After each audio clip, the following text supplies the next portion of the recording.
It's now time for Ermanni and Edwards with Maz, live on the Woodward Sports Network. Every day, 2 to 4 p.m. Starring Ryan Ermanni, Michigan great and former NFL baller Braylon Edwards, and of course, Tom Mazawey. Let's talk some sports.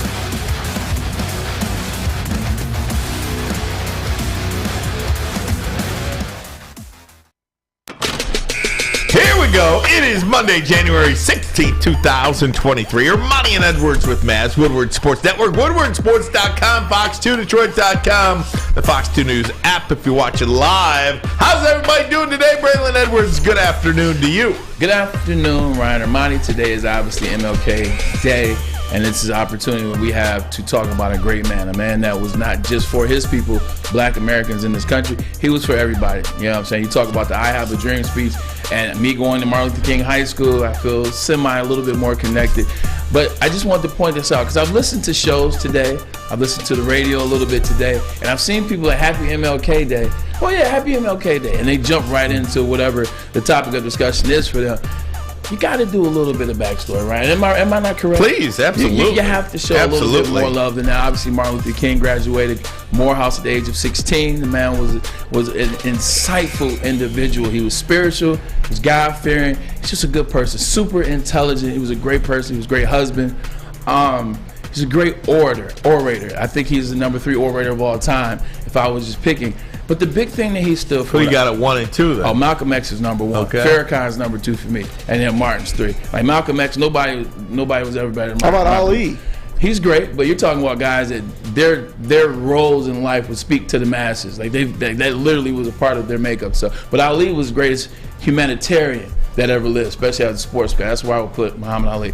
But getting back to Martin Luther King, I think the big thing to point out is yes, he just wanted equality for his people. He wanted his people to be given the right to vote. He wanted his people to be treated fairly. He wanted equal work for equal pay. But the other thing was he wasn't anti-anybody. Like the big part of his speech was everybody holding hands together, everybody in this world together, everybody in this country together. That's what he wanted. He wanted people to be judged by the content of their character, not by the color of their skin. So I think it is important to point out how important, how big Martin Luther King is to what we have today. We can talk about where we've come up short in the last 70 years another day. This isn't the day for that. This is a day to point out what Martin Luther King wanted in 1963. Tonight, you'll see a black quarterback play for the Dallas Cowboys. That wasn't happening in 1963. You'll see a black head coach by the Tampa Bay Buccaneers. You'll see a black offensive coordinator for the Tampa Bay Buccaneers. You'll see a black defensive coordinator. You see a black president in 2008 to 2000 and do the math, 16. Yeah, there we go. Do the math. You've seen change in this country. I'm able to be up here with you, Ryan Ermanni, my brother who I love, Maz. You got JB working side to side with Flex. So it's important that we talk about what his dream was and how close we've come to a certain extent.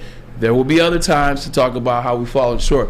But I just want to say, Dr. King, we appreciate you. We appreciate you for setting us on this path. I'm sitting on this desk with my brother Ryan Ermanni because of the individual efforts of Dr. King and those connected to him at those times. Happy birthday, Martin Luther King. Well said, Bray. Maz, good afternoon to you, Tom Mazawey, and MLK, man, you revere. Oh, I love him. Absolutely. Love him. I'm a history guy, and he's just a man amongst men. Yeah. To me, he's one of the greatest of all time. And we've come a long way.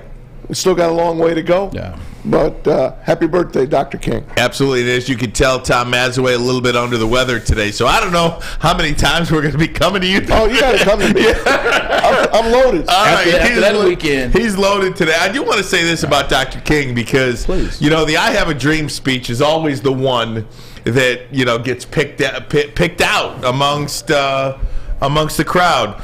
Well, 3 weeks before he was killed, assassinated, March 14th, 1968, he spoke at my high school, Grosse Pointe South High School. It was a speech that was titled The Other America. There was 2,700 people in the gym that night. It was capacity.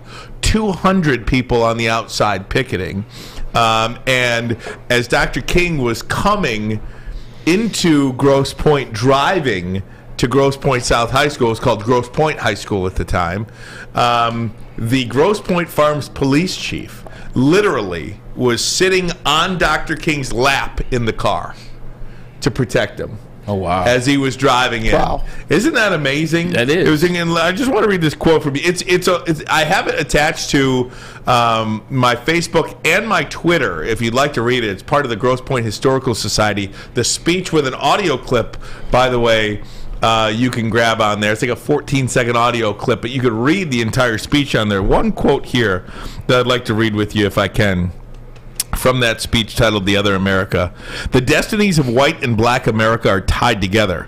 Now, the races don't understand this, apparently, but our destinies are tied together. And somehow we must all learn to live as brothers in this country, or we are going to perish together as fools. Yeah. Does that ring true or what? That hits the bell. I mean, seriously, is that not just something that I think we could all use a little bit more of this today? And that's why he was so powerful, is because his voice was of inclusion. Like, that's what made him so powerful. His voice was inclusion. That's why he and Malcolm X, especially when Malcolm was younger, they used to go back and forth, because obviously Nation of Islam, Elijah Muhammad at the time, it was all black. Like, they wanted to take care of the black people only. Right. Eventually Malcolm grew, and his message grew, and he expanded to everybody. But at the time they were fighting, when he died, Martin Luther King wanted inclusion for everybody, because he understood exactly what you just read. If we're together, this America works. This future works. If we're not, we're going to perish as fools. And part about that, too, I'm sorry I'm going go long ahead. on It's this his today. day. Yeah, it's his day. You know, part of that, too, was, you know, obviously everybody knew that he was anti-violence. He was Yes. not for violence. He was for love above hate. And he was for empathy as well. Yeah. He was for sharing the message and teaching. You know, in this speech, there was a heckler on the stage. There was a guy in the military. There was a heckler, and he invited that guy on stage to shake his hand, and they talked. He didn't shout him down or anything like that. He just invited him on the stage to talk. That's to him. awesome. And I feel like, you know, you talk about race relations, there's obviously a long way to go, but I think you can extrapolate this message to an ideological message as well, where we are in this country, where Republicans and Democrats are just so far in their own camps that they can't even see the middle. So I just feel like a message of empathy, a message of love above hate, a message of togetherness and fairness. I just think that goes a long way, especially today. Martin Luther King Jr. Day today. Now you can see why so many people were distraught and destroyed when you got this individual that is for empathy, that is for peace, that is for nonviolence, that is for inclusion, that is for togetherness, is gunned down.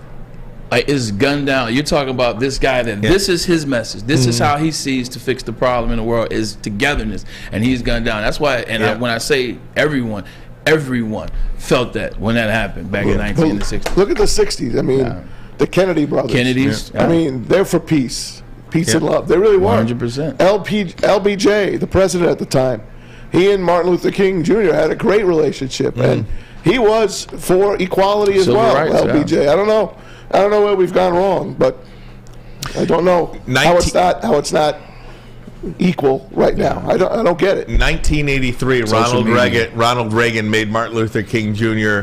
a federal holiday. It was observed federally in 1986, but it wasn't until 2000 that all 50 states universally recognized that. Think about that. Are we at 50 now, or is it still 49? No, it's at 50. Arizona was the last one. Arizona was the last one, but New Hampshire in 1999 was the last, one of the last holdouts as well. Second to last. Yeah, that's right. Yeah. Exactly. You know, it's very true. Good call. Yeah. Man. So I was shocked to learn that New Hampshire held out that long, and it was John McCain, by the way. Yeah, it was. Who held up that vote. He's a good dude too.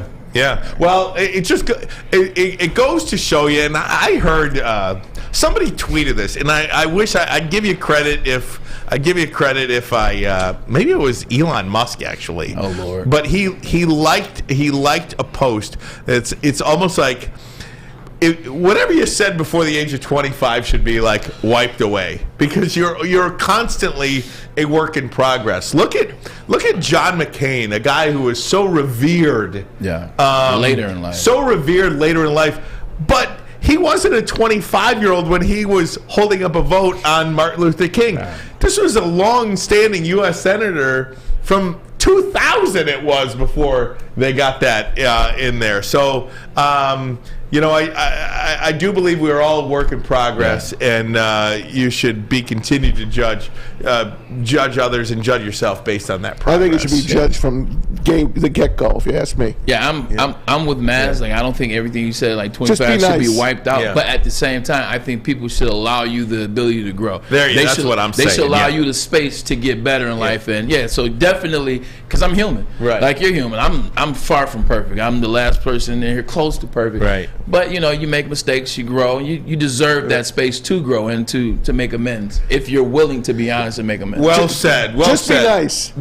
How hard is it? That's right. Well said, guys. We're going to take a break. When we come back, we will get after it. It was a weekend. What a weekend it was in the NFL. Are you kidding me? You see the hoodie. There's Lions news. There's Michigan news. There's plenty of news. We're going to get to it. But first, a message from Fairway Packing, one of my favorite places in the entire universe. Want to elevate your dinner?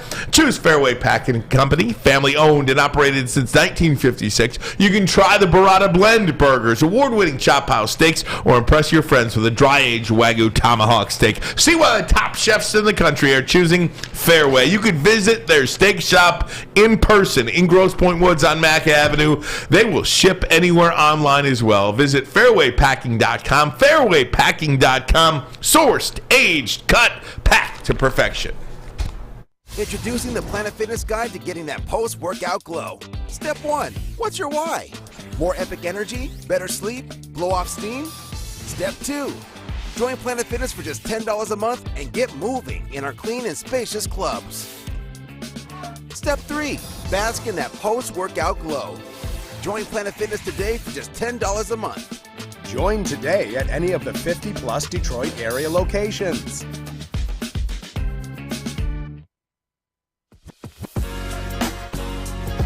What's a winter wonderland if you can't shop, eat, and play? Lucky for you, you can do it all at the Downtown Detroit Markets, Cadillac Lodge, and the new winter version of the Monroe Street Midway, all located just across the street from Campus Martius Park. Find the fun at deckedoutdetroit.com.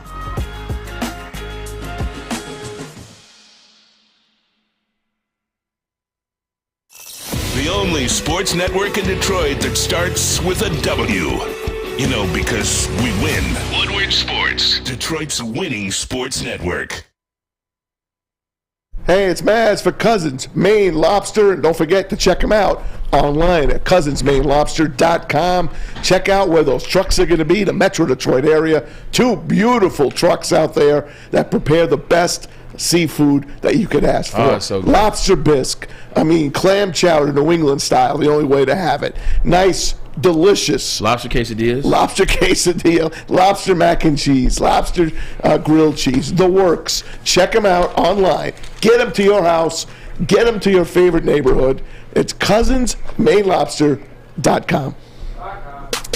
5 games in Wild Card Weekend in the books. One more tonight, part of Super Wild Card Weekend. Braylon Edwards, what's your first thing that jumps out to you when it comes to Wild Card Weekend? I mean, what a series of games. What a series of games is amazing. I was looking at my phone because you brought up a point, like what's my overall take? My overall take starts with the playoffs, but it goes through the regular season as well. We have gotten into this new era where the comeback is not a thing. It's not a possibility. It's almost for certain. Like, I don't remember or recall the time in the NFL whenever it was this easy to surmount a deficit. Like, I'm talking about, like, you look at games like Frank Reich and the Oilers in 1995 or 94, like, that doesn't happen all the time. You look at 2003, Indianapolis Colts, they come back down 28 over the Buccaneers. That stuff doesn't happen. Now, that stuff is happening every week. Every week there's a game where you're looking and you're like, I can't believe this team has come back. 27-0 in the first quarter, second quarter, for the Jacksonville Jaguars playing the Los Angeles Chargers. I told you Brandon Staley would be fired. That league is Not yet. He will be. That lead should not be insurmountable. Like that. This isn't basketball. Basketball, you can be down 40 and lose the game. Like that happens all the time in the NBA.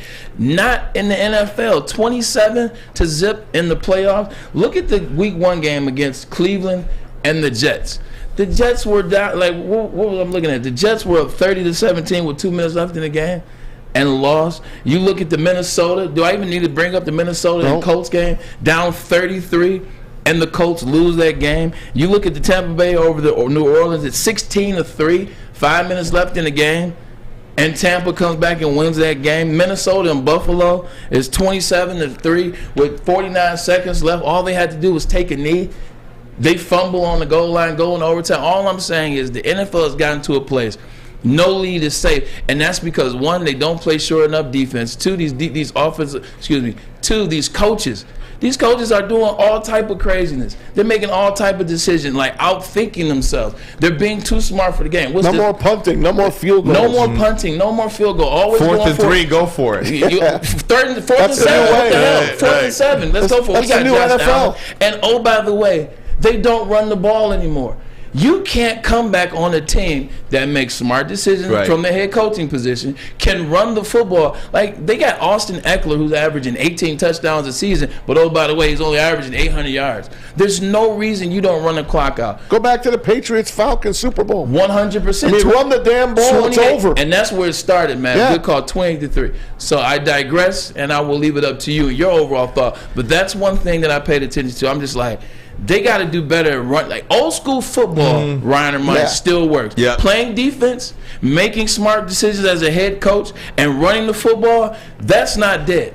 I think my overriding theme on this weekend's games is it's a dangerous weekend, but the playoffs start in the divisional round to me. And the reason why I say it's a dangerous weekend is because 3 of the 5 games that have been played so far are in division games. Yeah. You've got Miami and Buffalo, Seattle and San Francisco, and then the other one, Baltimore and Cincy. It's really hard to play a team 3 times in one season. Cincinnati should have blown Baltimore out of the water, but Baltimore hangs around because, again, it's the 3rd time they've played. I think Buffalo should have blown Miami out of the water, doubt. But they hang around because it's the 3rd time that they play. And then you look at San Francisco and Seattle. I don't even think Seattle should have been in the playoffs because it is what it is. But it's dangerous because of the familiarity that the teams have in the wild card round, especially now. And just last point about this, and you say this with college football. I want some of that action when you finish. I want some of that. With college football, you're talking about it's expanding. Yeah. Well, they've expanded the NFL playoffs the last 3 years. 7 seeds are 0-6 with an average margin of deficit of 12.1 points per game. So, a 7 seed has never beaten a 2 yet. If the Lions were a 7 seed, would they have beaten a 2? I don't know. We can talk about that. Giving you a lot to chew on at the moment. Yeah. Going back to what you said, listen, Maz, you know this. It's tough to beat a team twice.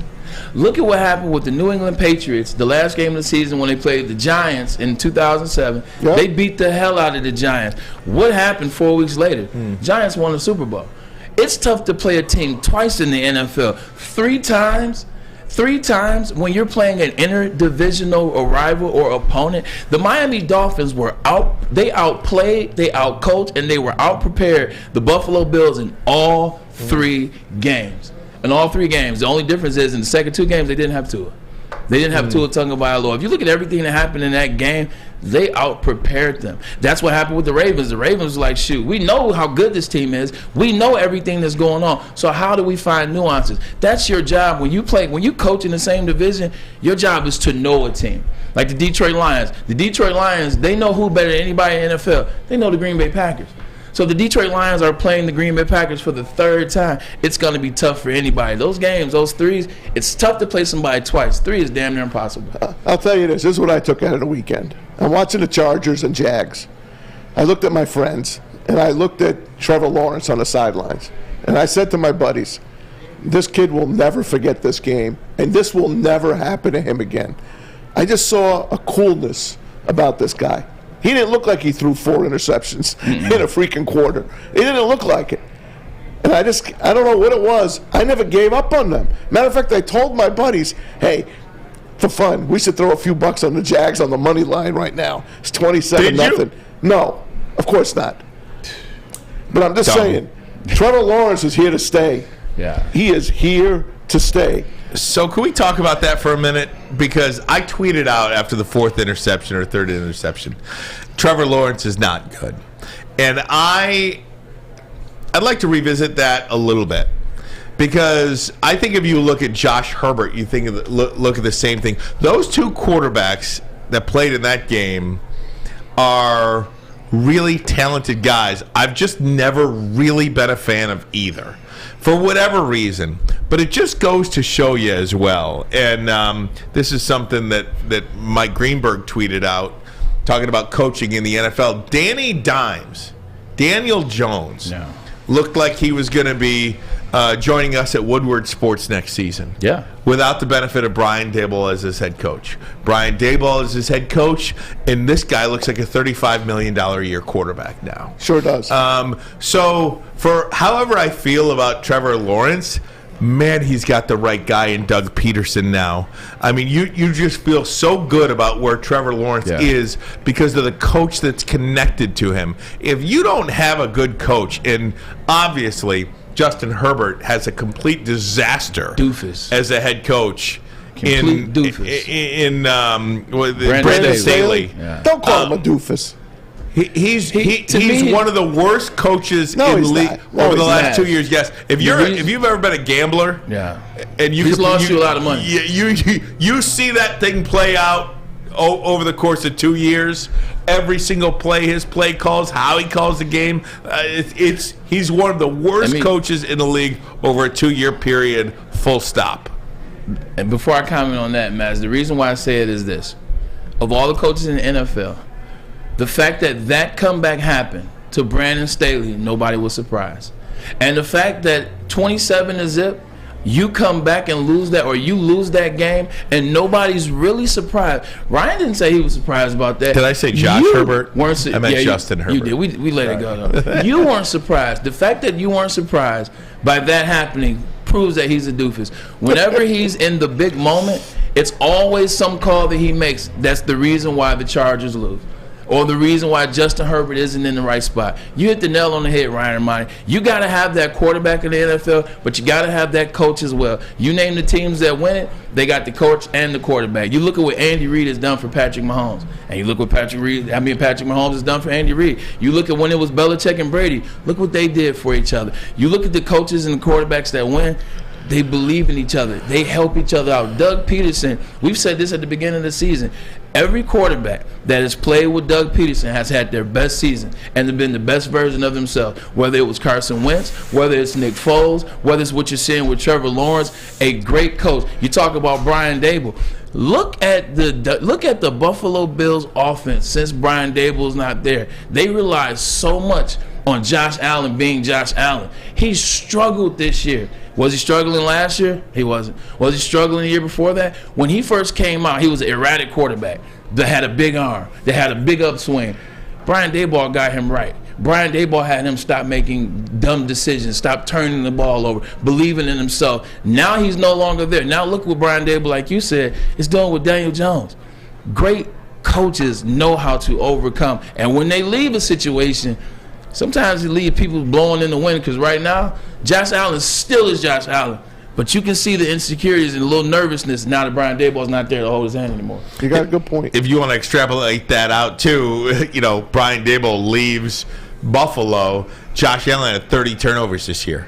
30. Yeah. 19 interceptions, 11 fumbles. Wow. How much of that is, the Brian Daboll effect? I mean, you and Danny Dimes is the opposite. Exactly. I mean, look at Russell Wilson and Pete Carroll. Oh God, that's the perfect Russell one. Wilson, Pete Carroll. Pete Carroll knew exactly who Russell Wilson was. He was able to help the offensive coordinators in the past call plays that suited him, stay away from things that didn't suit him. Now all of a sudden, look at where he's at. He's no longer with Pete Carroll. These coaches, they really matter, man. And these quarterbacks, they're blessed to have them. have them. Let me ask you and that. vice versa. Let me just go back to the night game on Saturday Sean night. McVay and Matt Stafford. Just the night game on Saturday night while we're talking so much about it. I mean, is that do you give more credit to Jacksonville for coming back or more blame to the Chargers for blowing it? Because I blame the Chargers for blowing it more than I give credit to Jacksonville for coming back.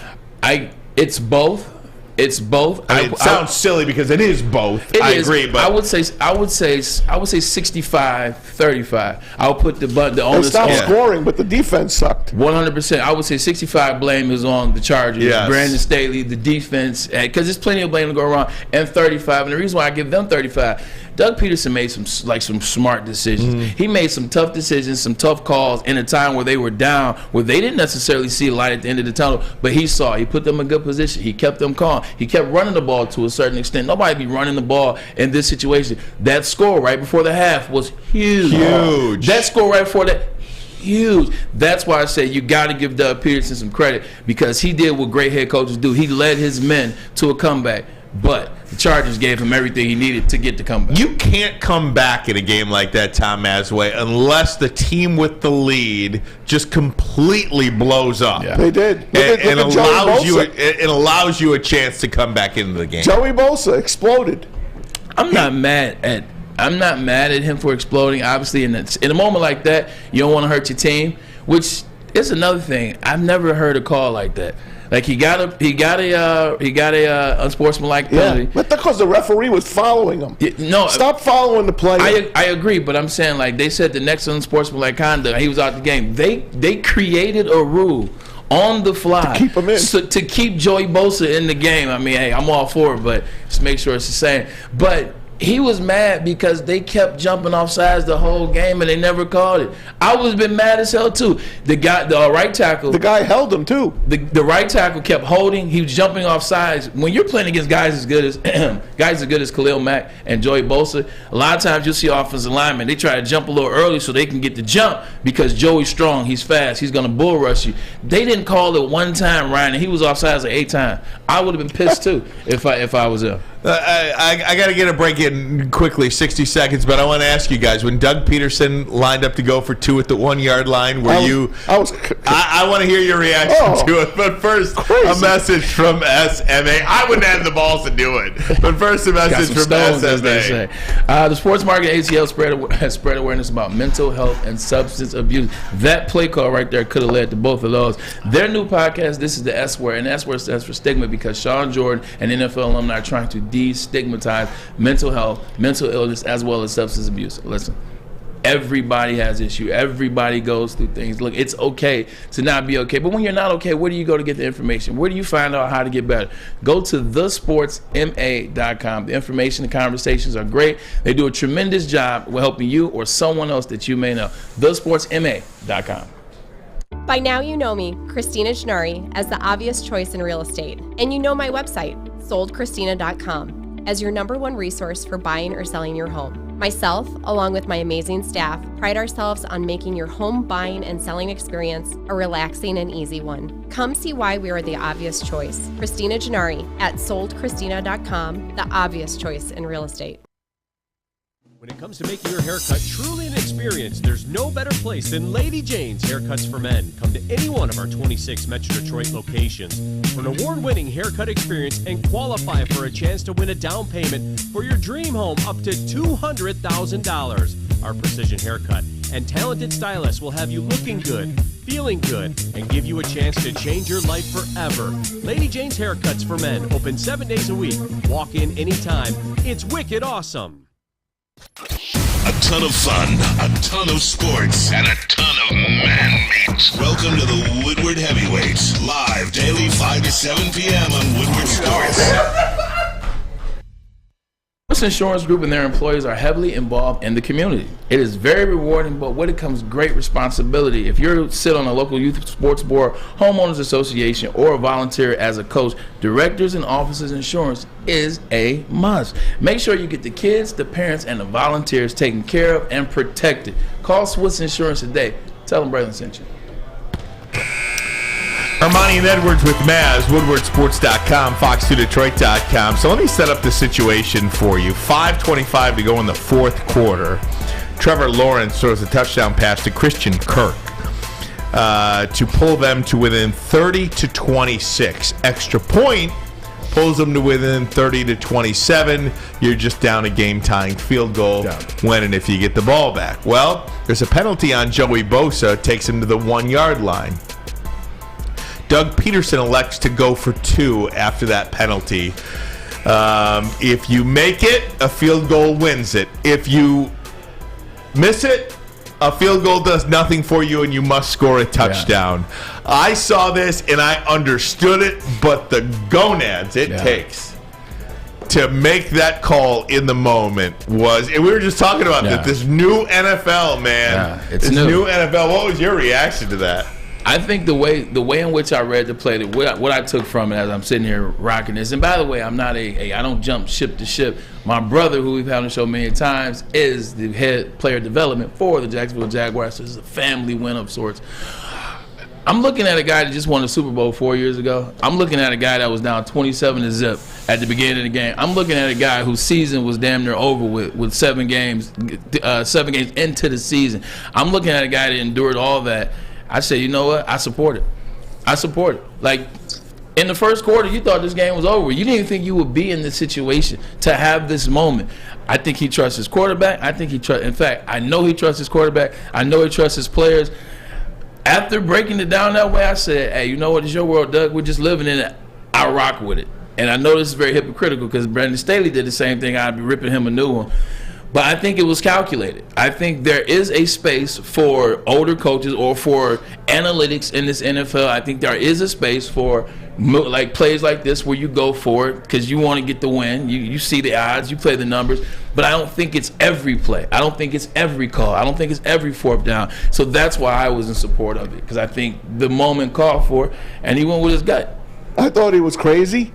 But on the other hand, I was like, well, he's like Ali. Yeah. Once he knows he's got you, he's going to put you away. Yeah. And let me tell you something. If you ever try to run any other play than a quarterback sneak with the guys pushing you up, that's the only play you should run when you need a half a yard to a yard. It's legal because it works. It doesn't get stopped. He's 6'6" too. Yes, and the kid, he made it so easy. I don't think the Chargers were ready for him to snap the ball. That's how quick and easy. He didn't get touched. You know, some of these decisions, too, you make it and you look like a genius like Doug Peterson is today. You don't make it and you look like a complete buffoon. I mean, I think he would have went down and got a touchdown. Yeah, he might have. Yeah. He might have. But if he didn't, that call, of course, would obviously be the reason, essentially, that they lost the game, right? I mean, not truly, but that's the call that everybody would point at and say, this is when you lost the game here. These coaches, man, it's a very, very thin situation as to what keeps you employed and what doesn't. I mean, I got to mention this one play, Kevin O'Connell. It's 3rd and 1. Oh, that was horrible. Okay, I mean, it's 3rd and 1. And you're throwing quarterback throwbacks to Kirk Cousins? Yeah. You're not throwing it to Patrick Mahomes or Josh Allen. Sneak it. You're throwing it to freaking Kirk Cousins. I tweeted, and I didn't even look and see what the tweet did. I probably got in trouble. I'm used to getting in trouble for my tweet. I was like, was Michigan calling that play? Like that looked like Michigan against TCU. Can people forget these plays? What is this? Forget these Philly specials. Forget it. It's 3rd, and that was another reason why I trusted 3rd and 1 Peterson. from the 34. He had the stones to throw the ball to Nick Foles in the Super Bowl. So hey, I'm trusting that guy.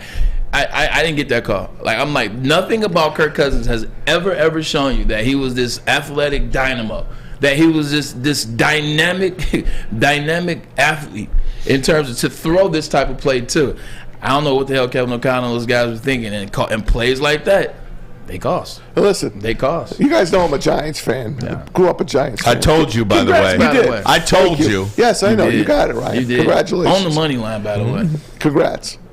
There was a lot of people that picked the Giants in this game. I wasn't one. But I was the only one in this room. I know. I'm just. Can I talk? He was trying to discredit. Can I talk? The Vikings are much better than people think they are. They call them chokers, unworthy champions. That's a good team.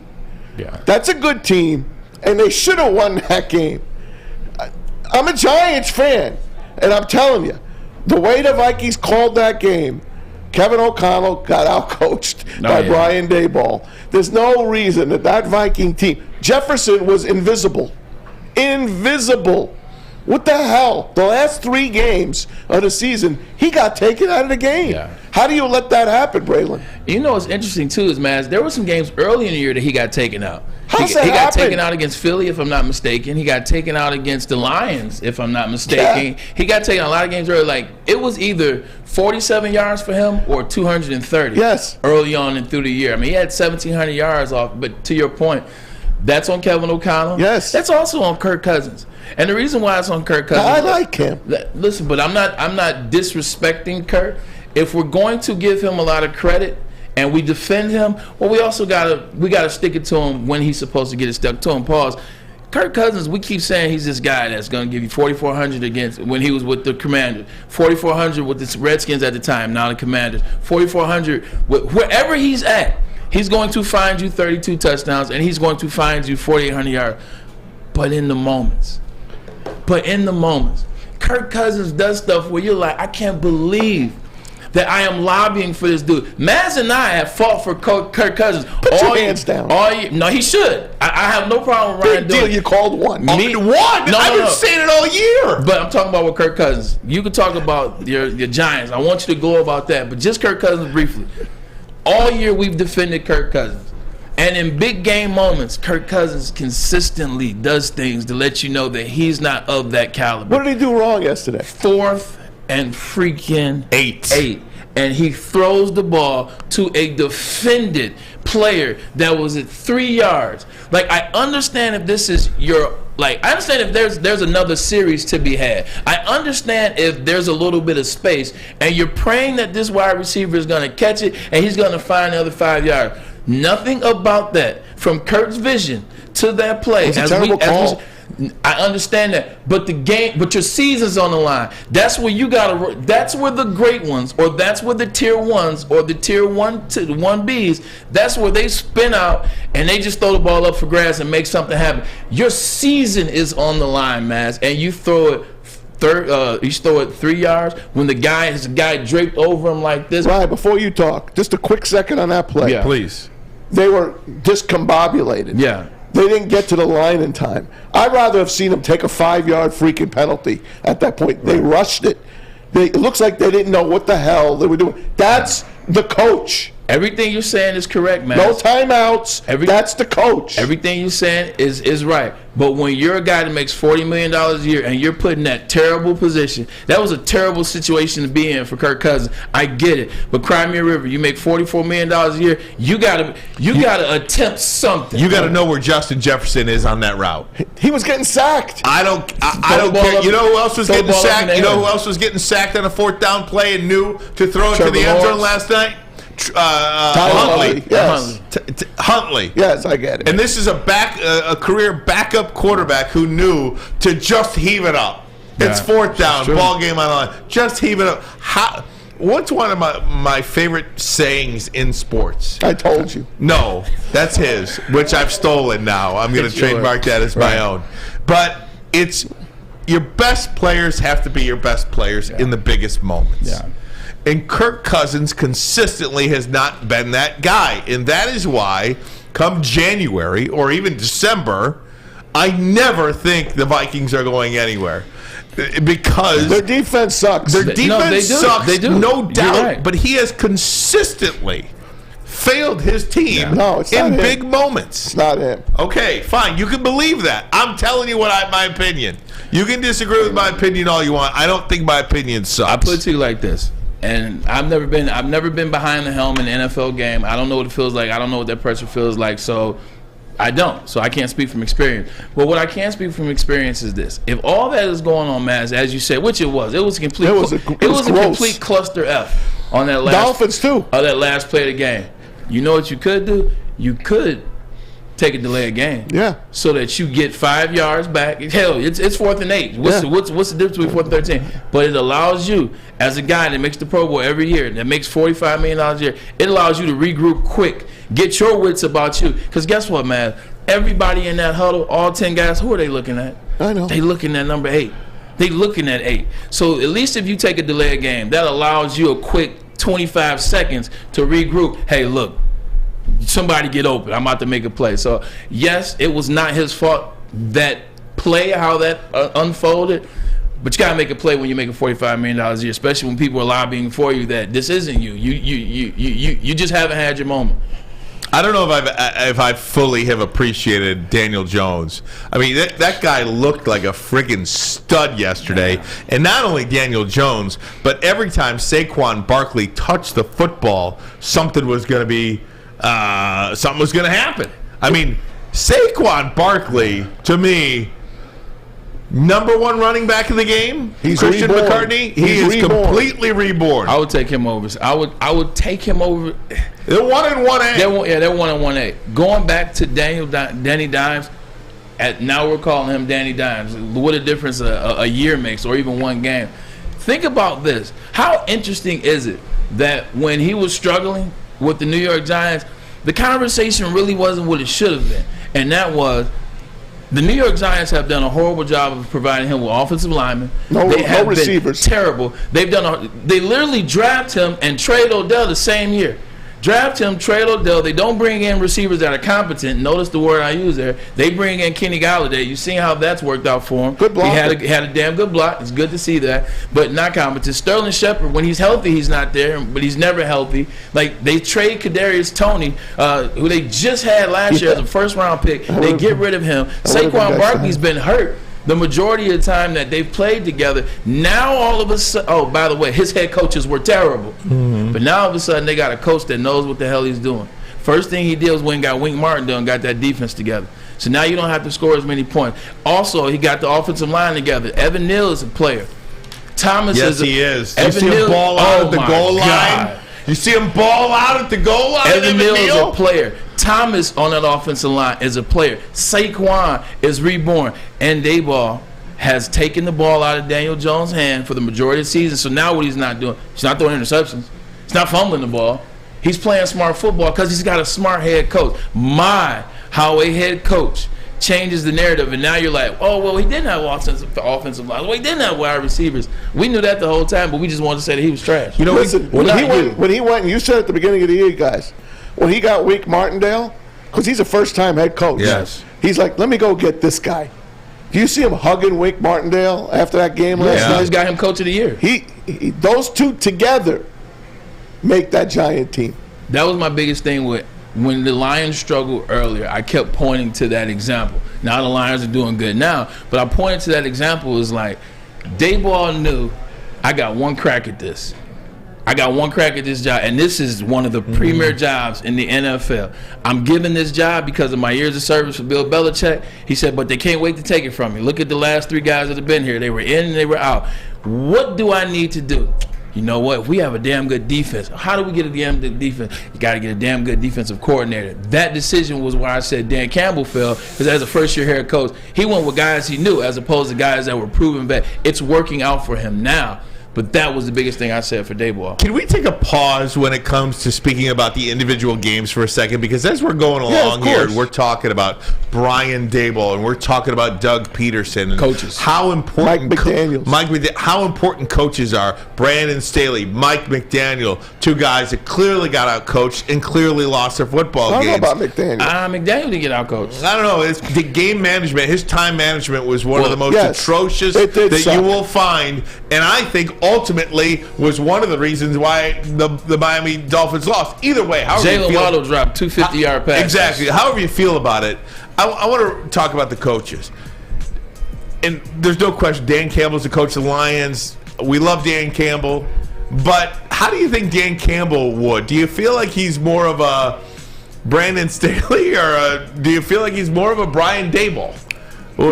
If he's matching up against a Doug Peterson, if he's matching up against a Brian Dayball, how do you think that goes? Talk about your head coach, how good you feel about him after you're watching a weekend full of NFL playoff. We'll do it next, but first a message from the Folding Warehouse. Yes, sir. The Folding Warehouse. Great place to watch the games yesterday. If you're interested in going down there in Hamtramck, make sure you ask for everyone down there and tell them that Woodward Sports sent you down there. Chris Hutt, the inventor of the football bowling game called Folding. 2 ways to play.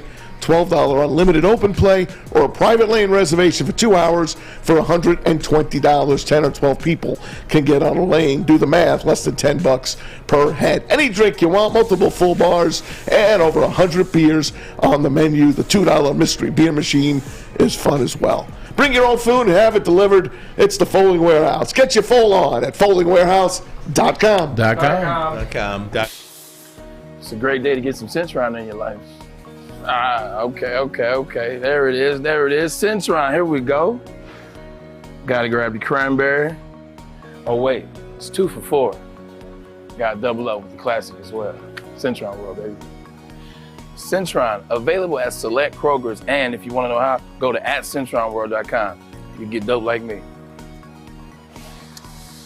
You know what? Why wait?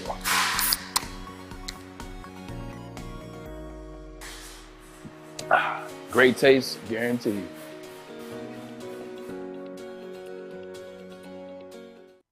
As chilly weather approaches, Big Boy's got the perfect comfort meals for you. Try our hearty classic meatloaf or our creamy Cajun chicken Alfredo. These will be sure to leave you craving for more. How about breakfast? Our stuffed potato pancakes are back with our lumberjack, blockbuster, and Santa Fe Garden. These potato pancakes will definitely fill you up. Whether it's for breakfast, lunch, or dinner, come stock up on the perfect comfort meal today. We'll see you soon at Big Boy. Get a shot up. This is for the win. All of Detroit's sports teams live on Woodward. All of Detroit's sports coverage lives on Woodward Sports. Driving the best in Detroit sports coverage. What's going on, everybody? Oh, not much. Thanks, JB, for asking.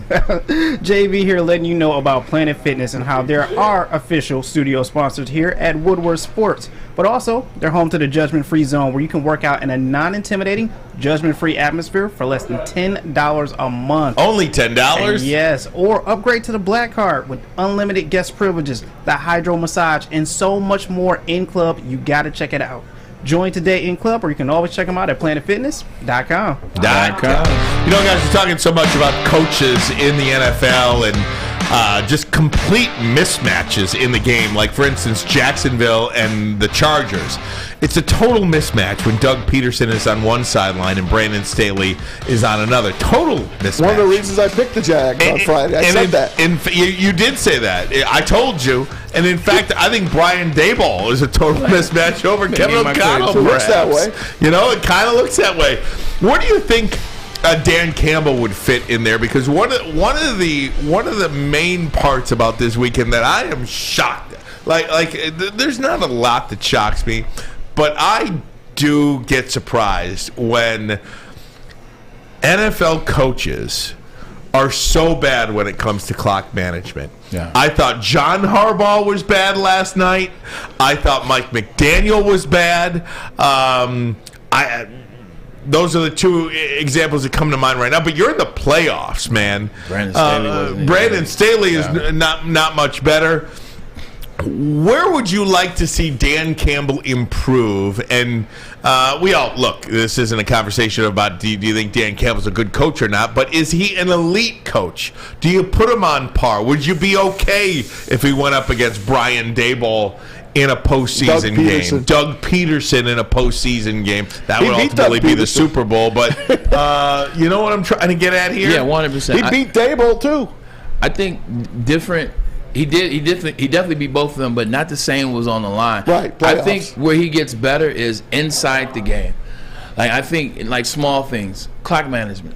You get better at clock management. You get better at little nuances, when to take timeouts. Not necessarily leave the clock management, when to use those timeouts, when to go for it, when not to go for it, when to take the points, when to manage that last 4 minutes of the second quarter and the last 4 minutes of the fourth quarter. Just like Mike Tannenbaum told us about managing that part.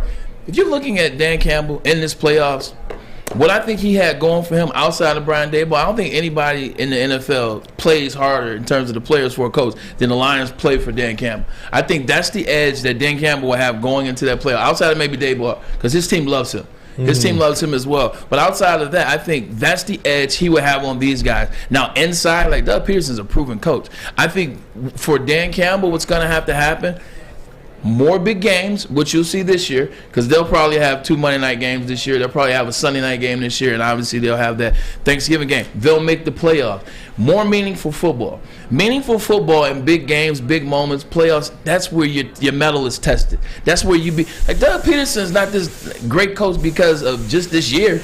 Like, Doug Peterson won a Super Bowl. Doug Peterson coached before that. Doug Peterson earned his strike. Brian Daboll has been coaching with Bill Belichick for 30 years. Brian Daboll was my offensive coordinator in 2009 before I got traded to the New York Jets. He was with Eric Mangini and the Cleveland Browns. These coaches have been around for a while. I think big moments. Now you get a Monday night football game against Green Bay, and you guys are both fighting for early lead in the divisional standings. You know, you have a great game. You know, you win in the fourth quarter. You make the decisions. You make the coaching. You make the coaching decisions that win that game. You know, later on in the year, like what you saw against Green Bay outside, like you go win that game on the road. You go win the Jets game on the road.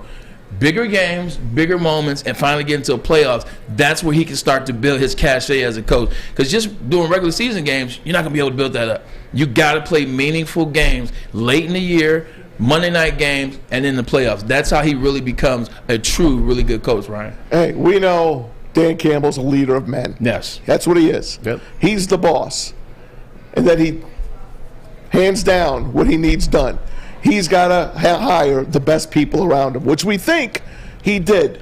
He doesn't have Wink Martindale on his side. He's got Aaron Glenn. Aaron Glenn is pretty damn good, too. He's coming up. He's going to get more players this year. He's coming up. He's coming up. The guy that we're all scared to lose, Ben Johnson. Rumors are everywhere that he's the favorite in Carolina. Hasn't been hired yet, but supposedly he's the leader in the clubhouse. In-person interview today, I believe, Yep. or at least this week. And I know they're going to talk to Sean Payton as well. You know, that'd be a big deal. That would be a big deal, but it can't be something that stops your franchise's progress, you gotta right? find the next guy. I mean, you just simply have to find that next guy, because we've seen it before, and we were talking about Brian Daboll and his impact on Josh Allen. Yeah. This year, without Brian Daboll, Josh Allen has 30 turnovers and sacked a bunch of times. I mean, he was sacked 7 times and had 3 turnovers in the playoff game alone yesterday. How many of those interceptions and turnovers happened in the fourth quarter? Well, what I'm trying to get at is, without Brian Daboll, Josh Allen's is totally still great, though. Still great, but regressed from where he was a year ago. With Brian Daboll, Daniel Jones completely reinvented his career. Now, if you extrapolate that to what you potentially could see here in Detroit, Jared Goff had an all-pro season this year with Ben Johnson at offensive coordinator. If he leaves, which I don't want to say likely, but it's heading in that direction, depending upon what Sean Payton does. Maybe Sean Payton doesn't want that Chargers job, and he wants a Carolina job, because he's going to talk to Carolina as well. And I do believe Sean Payton gets any job he chooses first. He's first crack on everybody. And then everybody else has the leftovers. But they are enamored with Ben Johnson. If he leaves, how will that impact the Detroit Lions? Because it will impact them. What do you do in that case? I mean, are you looking at a Brandon Staley for an offensive coordinator position, which that's a different deal then, right? He's a D coordinator, I think. I think offensive. Brandon Staley is a defensive guy. Go get Mike Kafka, quarterback coach of the Giants. I did not know that. I thought Brandon Staley was an offensive guy. As you should, so I stand corrected if he was. I'm saying everybody, as you should. Everybody that comes off that tree is an offensive guy. So I thought that too until earlier today, where Dan Orlovsky disproved that myth. But last Tuesday, we had Dan Miller on the show. Defensive background, I apologize. I asked Dan Miller one question. I said, Ben Johnson's getting a lot of requests. Ben Johnson's very high right now. Ben Johnson leaves and goes to another franchise as the head coach. Where does he leave the Lions? Because they built this thing together. Like Ben Johnson, Jared Goff, Mark Brunell, they have built this thing together over the past 13 months, give or take. They built it together. What does that leave Jared Goff? You had to get, and that's why I asked that question, because of what you see with a Josh Allen. Like, Josh Allen looks at times. The Josh Allen that we saw in the infamous coin flip game is not the Josh Allen that we saw this weekend. It wasn't the Josh Allen we saw this year. You're still going to see great things out of Josh Allen because he's a great damn player. He's got a big arm. He's got the will. He's got the heart of a lion. Stud. He's a stud. But at the same time, even with studs, when you take it where they're coaching, the thing that's taking them on this trajectory, now that trajectory looks a little different. Now that trajectory looks a little slower. Still getting better, but a lot slower. So it's going to be very interesting to see, where does Dan Campbell go to get the offensive coordinator to replace Ben Johnson when he leaves? Everybody keeps talking about Mark Brunell because Mark Brunell was here. I don't know if it's Mark Brunell. What if Mark Brunell, let's just give that name. Yeah. What if Mark Brunell wants to go with Ben Johnson? Yeah. Because Ben Johnson's going to rip somebody from this staff. Some of the best sound bites this year I've enjoyed the most watching Ben Johnson do his press conferences. The guy looks so confident. He looks like he's the boss and he's like 3 steps ahead of you. It's a huge loss if and when he gets taken. I don't know what happens to Jared Goff after that, because right now he's been his best Jared Goff this year. I don't know where it leads him. He could go down the tubes again. Let me ask you this, though, because wouldn't this go against everything we've been talking about for the last few months if that was the case? The Lions finally seem like they are the organization that we have all wanted them to be over the last 5 or 6 decades. Yeah. From owner to head coach. This is the hierarchy that we have been looking for. Everything is in line. They finally look like they can develop players. They finally look like they can be a competent NFL franchise. And you know what happens to good NFL franchises? They lose their staff. They do. You lose your coordinators. You lose coaches from your staff because everybody else who wants you. And you know what happens to good NFL teams when they do that? They just roll on. They just continue on. Yeah. If I told you who the look at the 49ers. Look, who's the coordinator for the 49ers year in, year out? Who's the coordinator for the New England Patriots? The Steelers. Yeah, I mean, what I'm trying to tell you guys is this. It would go against everything that we're saying if Ben Johnson leaves and this thing falls apart. Everything that we've told you or we've thought about this franchise over the last 4 months is wiped out if Ben Johnson leaves and this thing just falls apart. I don't think it's going to do that. I think it's going to pick up right where it left off. That's at least my hope as well. And I think this organization is competent enough to fill that void. It's 2 people that it directly falls on. It's Brad Holmes and it's Dan Campbell. That's who this decision falls on. When Ben Johnson leaves, not if. When Ben Johnson leaves, their replacement, how they vet the process, how they interview the process together, because they're going to be together. We give them so much credit for being locked at the hip, for them being on the same page. Well, now you're going to have to show it. Now you're going to have to prove it. You talk about Dan Campbell taking that next step. Well, here's how you take that next step. You and Brad Holmes together, you pick the right offensive coordinator that can keep this thing moving in the right direction. This is when you talk about competence. Like, how competent are you, Dan Campbell? Are you going to let it all fall apart with Ben Johnson? Or are you going to be the guy that we think you are with Brad Holmes, and you guys go out and pick the right offensive coordinator, whether it's from within or whether it's somebody that's on somebody else's team right now? Pick the right guy. This is a major test for the Detroit Lions once it happens with Ben Johnson. Back to wrap it up. Back to start hour number 2 of the program. We'll do that coming up next. But first, a message from Les Stanford, Chevy, Cadillac, and now Buick GMC. Ooh. Les Stanford has expanded into Ferndale, a trusted name for over 50 years. Les Stanford Buick GMC has the same great service that customers have come to know. Go check them out. Woodward, just south of 9 Mile. Of course, looking for a Chevy or Cadillac. Les Stanford in Dearborn, located on Michigan Avenue for over 50 years. Find the brand you want. LesStanford.com. LesStanford.com. Find new road. Find them. Love Woodward Woodward Sports? Love wearing clothes? Then you should be wearing Woodward Sports clothes. Check out our full line of merch at woodwardsports.com. Just click on Shop. We have all your favorite designs, like Dan Campbell kneecaps, Beverly Hills Golf, Woodward Golf, and of course, our own logoed out merchandise. Men, women, infants, kids all love Woodward Sports. Impress your friends. Impress your boss. Impress your dog. Buy Woodward Sports merch today. At work and at home, we're there with smarter security solutions. Featuring complete automation with customized alerts and more. For over 90 years, we've been the company that's been counted on to protect what matters most, all with personalized service and care. Right now, for a limited time, receive a free video device plus free installation with a new home system. Guardian Alarm. We protect Michigan. We don't like to brag that we are the toughest sports network in Detroit, but we do have a guy named Darren McCarty on our side. Lemieux and McCarty, who've had a good knockdown drag up. There they go, right on the whistle. They were talking to one another. Woodward Sports. At Alta. Uptime matters at Alta. Equipment, they got everything you need to get the job done. If you have a big project coming up, give Alta Rental a call. They got you covered. Call them today at 844-GO-TO-ALTA. That's 844-GO-TO-ALTA. Jer. And what's going on, everybody? JB here, letting you know about the Monroe Street Midway. The holidays might be over, but the Midways are still going on strong. You got to get down there. You got to check out that giant Arctic slide, the winter bumper cars, the indoor arcade, putt-putt.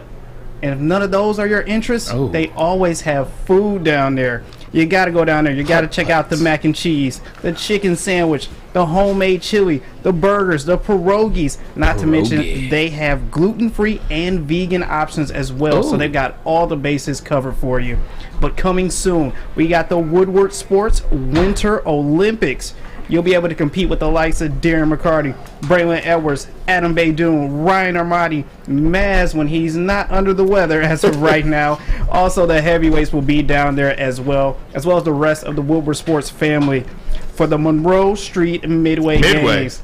Check them out at deckoutdetroit.com for more information, and we'll see you at the Midway. Woodwardsports.com. That's right. You know what time it is. It is top of hour number 2. Lots to get to this hour, including a big football game tonight. Can't wait to talk about that. I'm really excited about that one. I could talk about that. I got Joe and Troy tonight. You got what? Joe and Troy. You know, what the hell? Let's go there right now. Tony, you want to? Dungy and Al Michaels. Never pair them together again. Now that you guys got me actually watching the commentary, Al Michaels is a corpse. I was watching. I was like, and this is legitimately before the game even started, Maz. I said, how am I get through this game? I said, I can't listen to these two dudes. Like, and I love Tony Dungy. Roots in Detroit. He's a family friend. Like, I know him well. Al Michaels used to be good back in the day, but I was like, look, man, like, you can't do that to us, NBC or whatever. NBC, you can't do that. They shouldn't have 2 games. They don't have to stop. They need Jack Collins. Well, let's talk about this Cowboys game a little bit. Yeah, okay. Let's do that. First of all, Mike Tirico, phenomenal job last night. By Mike Tirico. You know that 98-yard return. Yeah, that was a great freaking call. You know why everybody's been lauding Mike Tirico so much though today? Because he ain't Al Michaels. Because Al Michaels was so bad on the broadcast before. I mean, Mike Tirico is great, but nonetheless, Kevin Burkhardt is my guy. Did they call a great game? He's really good. I love Greg Olsen. You're gonna poo poo on Greg Olsen. I don't like Greg Olsen. You don't know. I'm just being honest. I see what you see in him. I can give you that. I see what you see. I'm not a huge fan, but I definitely seen a lot of growth since the first time. He's getting better. He's growing on me a little bit. I like when he rolls his sleeves up. I do like that when he rolls his sleeves up. Yeah, I'm just being honest with you. I like him. Everybody universally seemingly loves the guy. He's he just doesn't entertain me enough. He feels like a David Pollock to me. Feels like he's I'm selling sorry. something. It's just my opinion, Maz. Maz is ready to cry over here. I'm not going to cry. I just think you're wrong. And that's fine. He just doesn't entertain me. There's no... He ain't John Madden. Nobody is. No, but, I mean, look, you say what you want about Romo, and Romo's I love Romo, but he's gone downhill. Romo he started to annoy me a little bit, too. It's like he forgot what the game is. Yeah, I know. It's like he's too big now. He doesn't care. He's not trying to be great anymore. And I love Tony. I love him. I do, too, but he's not trying to be great anymore either. It seems like every play it is the biggest play of all time. Like, am I wrong? It was third quarter, and he's like, "Here it comes now." It was like 5 minutes to go in the third quarter. He does that in the first quarter. He was like, "Oh, this is gonna be it right here. This can make it break the game." Like, Tony, it's 12 minutes in the first. every moment with him is here. There's no just regular play calls with him. And you know what? He calls it. He can't decide which side to go on. He's like, "Oh yeah, I think it's a catch." No, it's not a catch. Oh yeah, that's a catch. He's all over the place. That's why I'm telling you, Fox has the best, hands down, best stable of announcers. I agree. Look at Joe Davis on Saturday. He's terrific. I know. I'll tell you, Kevin Kugler is to me. That's what I'm talking about. I cannot believe Kevin Kugler is as far down the ladder. Mark's getting better. I like Mark. You bet he is. I like Mark. That could be a 1 on NBC. I do want to mention this because, as you mentioned, these games this weekend, the NFL officiating is atrocious, and I don't know how it gets cleaned up. It nearly cost the Minnesota Vikings, or you nearly cost the New York Football Giants a game yesterday. Now, if they lost, I think you can point to the drop by. Was it Slayton? Slayton. Yeah, it was Slayton who dropped the ball. But again, you can't have these horrifically bad calls change the outcome of games. This roughing the passer penalty with the ball still in Kirk Cousins' hand yesterday on a tackle where he did let up was even just like... Well, he touched his helmet. If you touch a helmet, they throw the flag. But that wasn't why it was called. That wasn't why it was called. I think they thought for the throwdown. I don't think so. At least that's what the rules analyst during the game said. Now, Adam Schefter came out over the weekend with a report saying that the Seattle Rams game, the Seahawks and Rams final Sunday of the regular season, was quote-unquote the worst officiated game of the year. And it has people in the league very concerned about the direction of the officiating in the NFL. That was a fix. Sorry. Well, that was a Seattle referee. Mm-hmm. Do your homework, NFL. Don't put yourself in these situations when it took 5 seconds after the guy landed on his feet that you call that running into the kicker. So between that and the roughing the passer penalty that was called yesterday, it does lead one to believe that these games are rigged. And I'm not saying rigged by the league office, although I think there might be an element to that. I'm talking about rigged with gambling. Yeah. That's how I'm talking about rigged. There's money on the game. All bets are off, literally. Yeah. I mean, you are now in bed with all of these gambling sites. And if you watch that Tim Donaghy, the NBA official, talk about what happens in the NBA. Now, he was the fall guy. You might not believe him. You may think he's lying about everything. He said. Yeah. But it's just like Jose Canseco. You may not believe Jose Canseco because he was the bad guy taking steroids. But everything he said turned out to be true. I think when these guys got nothing to lose and they just spill the truth, like a Jose Canseco, like a Tim Donaghy, it opens up your mind to really see what's happening out there. And these NFL officials, man, I don't know if they're on the take. I don't know what's going on. But some of these calls are so egregious that you can't think anything but. I will say this. It's not ironic that NFL officiating has gotten this bad in the last 2 years when sports betting has been coming into play. Fact. It's if you start paying attention, you're like, we weren't complaining. You're always complaining about the refs. Through the history of life, you complain. But we weren't complaining this bad in 2019. We weren't complaining this bad in 2020. But 2021, Start complaining a lot. 2022 was horrendous. Like, I go back to that Washington Commanders and New York Giants game. That's like, everyone says it. You, Maz, you've been watching football a very long time. Ryan, you've been watching football a very long time. JB, even Fletch. I've never seen anything that blatant.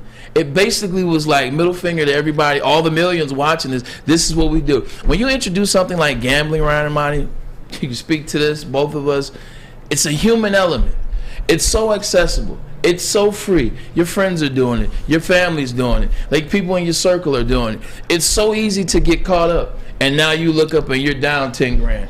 You look up and you're down 20 grand. You look up and you're down some money. Now you got to find a way to pay that money back. You got to find a way to get even. You got to find a way.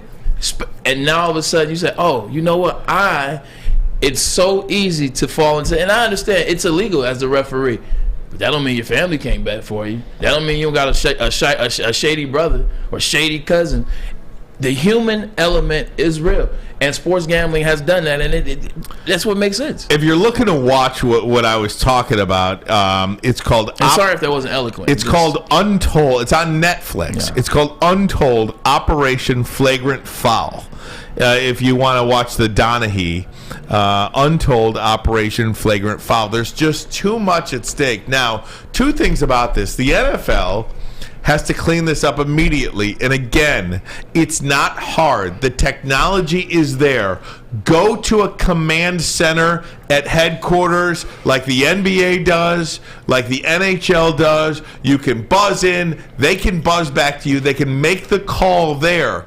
Coaches should be allowed to challenge these. And it's not like a pass interference penalty where the referee comes over to the little TV and looks like this and doesn't want to rat out his boy who just made the call, who he travels with and is on the same crew with. No, you take that out of the officials' hands at the stadium and put it in New York's hands. Put it in a command center. Let Troy Vincent be in there. Let DeMaurice Smith be in there. Let whoever you want in there be in there. The coach should be allowed to challenge these bad calls, and then you buzz down and you tell them what the call was. Yeah.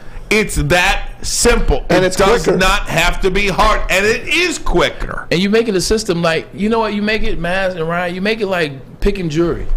Like when you get the defense team and you get you get interviewed. Exactly. You get the defense and I can't think of the other. Prosecution? Thank you. Jesus Christ, I was struggling on that. But you get the prosecution and the defense. You guys have to agree on jurors. I don't know about juror 25, he's dismissed. Juror 11, dismissed. But those guys, this is what you would do when creating this system, when creating this group of people that are going to be on this team that we're creating, this magical New York team. I would say the Players Association as well as the NFL, they get to vet the people and pick them at the same time. They agree on the people, you put this system in play, and then you rock and roll. I agree. And I have to tell you guys, too, Major League Baseball and their not Major League Baseball, AAA is now going to these robot umps for the balls and strikes in all of their minor league parks in AAA. I was against this. I am not against this anymore. There is just too much at stake to get these calls wrong. It's just too much. So each guy has a different strike zone. Yes. And, this guy's here. He calls the high strike. This guy calls the low strike. And this guy calls a strike in the first inning that's not a strike in the third inning. Yeah. So I don't know, man. Yeah. Look, I was against it. Now I'm for it. There's just too much at stake. Jobs are lost. Championships are lost. Playoff spots are lost. And won based on this human element, which seems to be a little unsavory, if you ask me. Side note, the one thing about Tim Donaghy, and I finished watching that special that I didn't like, I didn't like the fact that after all of that, he still stands on the fact that he didn't decide any games. Like when you watch the end of it, like he says that his play calling, his shiesty moves, they didn't necessarily, none of his moves directly affected the outcome of any game he's ever been in. I was like, how the hell are you calling game? Are you cheating for 20 years and not one game you were in, what you did affected the outcome of a game? Guys, in basketball, you only need one player. Exactly. One player. Want to talk about the Ravens-Bengals game last night, and I want to talk about which team played this weekend that you think can win. We've got so much to get to, guys. We got Bucks, we got Cowboys, we have Lions free agents. Which ones did you bring back? I don't know if we can get to it all, but we're going to try. And whatever we don't get to today, we'll get to tomorrow because this thing can live for a long time. We'll talk about it, but first a message from Lady Jane's Haircuts for Men. Looking to get a world-class haircut? You get an award-winning experience here at Lady Jane's. You can also register for a once-in-a-lifetime opportunity to win the house of your dreams, up to $200,000 on a down payment. Lady Jane's open 7 days a week. You can walk in anytime. It's wicked awesome. Can't get enough Woodward sports content? Head over to woodwardsports.com right now for up-to-date sports articles and great entertainment news. We have the best writers, bloggers, and coverage all at your fingertips. Head to woodwardsports.com right now to experience all Woodward Sports has to offer. Hi, I'm John from Better Rate Mortgage, and to me, family is more than blood. That's why I have the biggest family in Metro Detroit. If you're looking to buy a house or refinance and need a loan, come get treated better than family by me and our entire team here at Better Rate Mortgage. We pride ourselves on giving you better advice, better service, and a better loan experience. That's why we are Better Rate. If you're looking for a new mortgage, come get treated like family. Actually, better with Better Rate Mortgage. Visit us at mybetterrate.com or call at 248-480-4467 today. Woodward Avenue, the first paved road in America. Woodward Sports, the first sports network born in Detroit and made for Detroit. Downtown Detroit is all decked out this season with the return of the Cadillac Lodge and the Monroe Street Midway. The Midway, of course, has the giant slide, the winter bumper cars, the indoor arcade. Not to mention, you can always stop by the Lodge to grab a drink before any Wings or Pistons home game. Shop, eat, and play downtown anytime with Decked Out Detroit, or you can always check them out at deckedoutdetroit.com. Speaking of Pistons, are the Pistons playing in Paris tonight? I have no idea. Yes, they are. Thursday, okay. I have no idea. I'm sorry, it was very random. Against the Bulls. There you go. Wake me up when the NBA draft rolls around. Seriously, that's just where Jordan I'm and Isaiah be there? That's where I'm at with the Pistons right now. Wake you up when they draft. Wake me up when they draw. Wake me up when they get those ping pong balls. Although Killian Hayes is playing nice over the last 10 minutes. If you can find a little bit of a piece, that's great. Guys, I have to talk about this because I don't know if anybody noticed, but the play call at the 1 yard line by John Harbaugh was nearly as bad as the play call by Jim Harbaugh at the 1 yard line in the college football playoff. Now, I don't know why these coaches outsmart themselves. Now, John Harbaugh kind of threw Tyler Huntley under the bus. Shocking. I was like, bro, Huntley, did you get the license plate number? The truck that just ran you over? But Harbaugh said after the game that the design of that play is a sneak push. It's you take the snap, you barrel. It's a barrel push, he said. Yeah. Right. It's you take the snap. When they push you through. Yeah, and they push you through. That was the play call that was not executed. Huntley did the get it and reached over, which was not the play. So if that's the case, I don't think you call him out for that. But that is the worst play ever. If you're when you reach over like that. Well, Trevor Lawrence did it. John Harbaugh. Trevor Lawrence scored the 2 points. Yeah. Okay. 2 points maybe. This is where I will go to that. John Harbaugh. That's on you. That's on you. That's a play that they're now doing in the NFL. But you know who's doing those plays and having success, Ryan and Monty?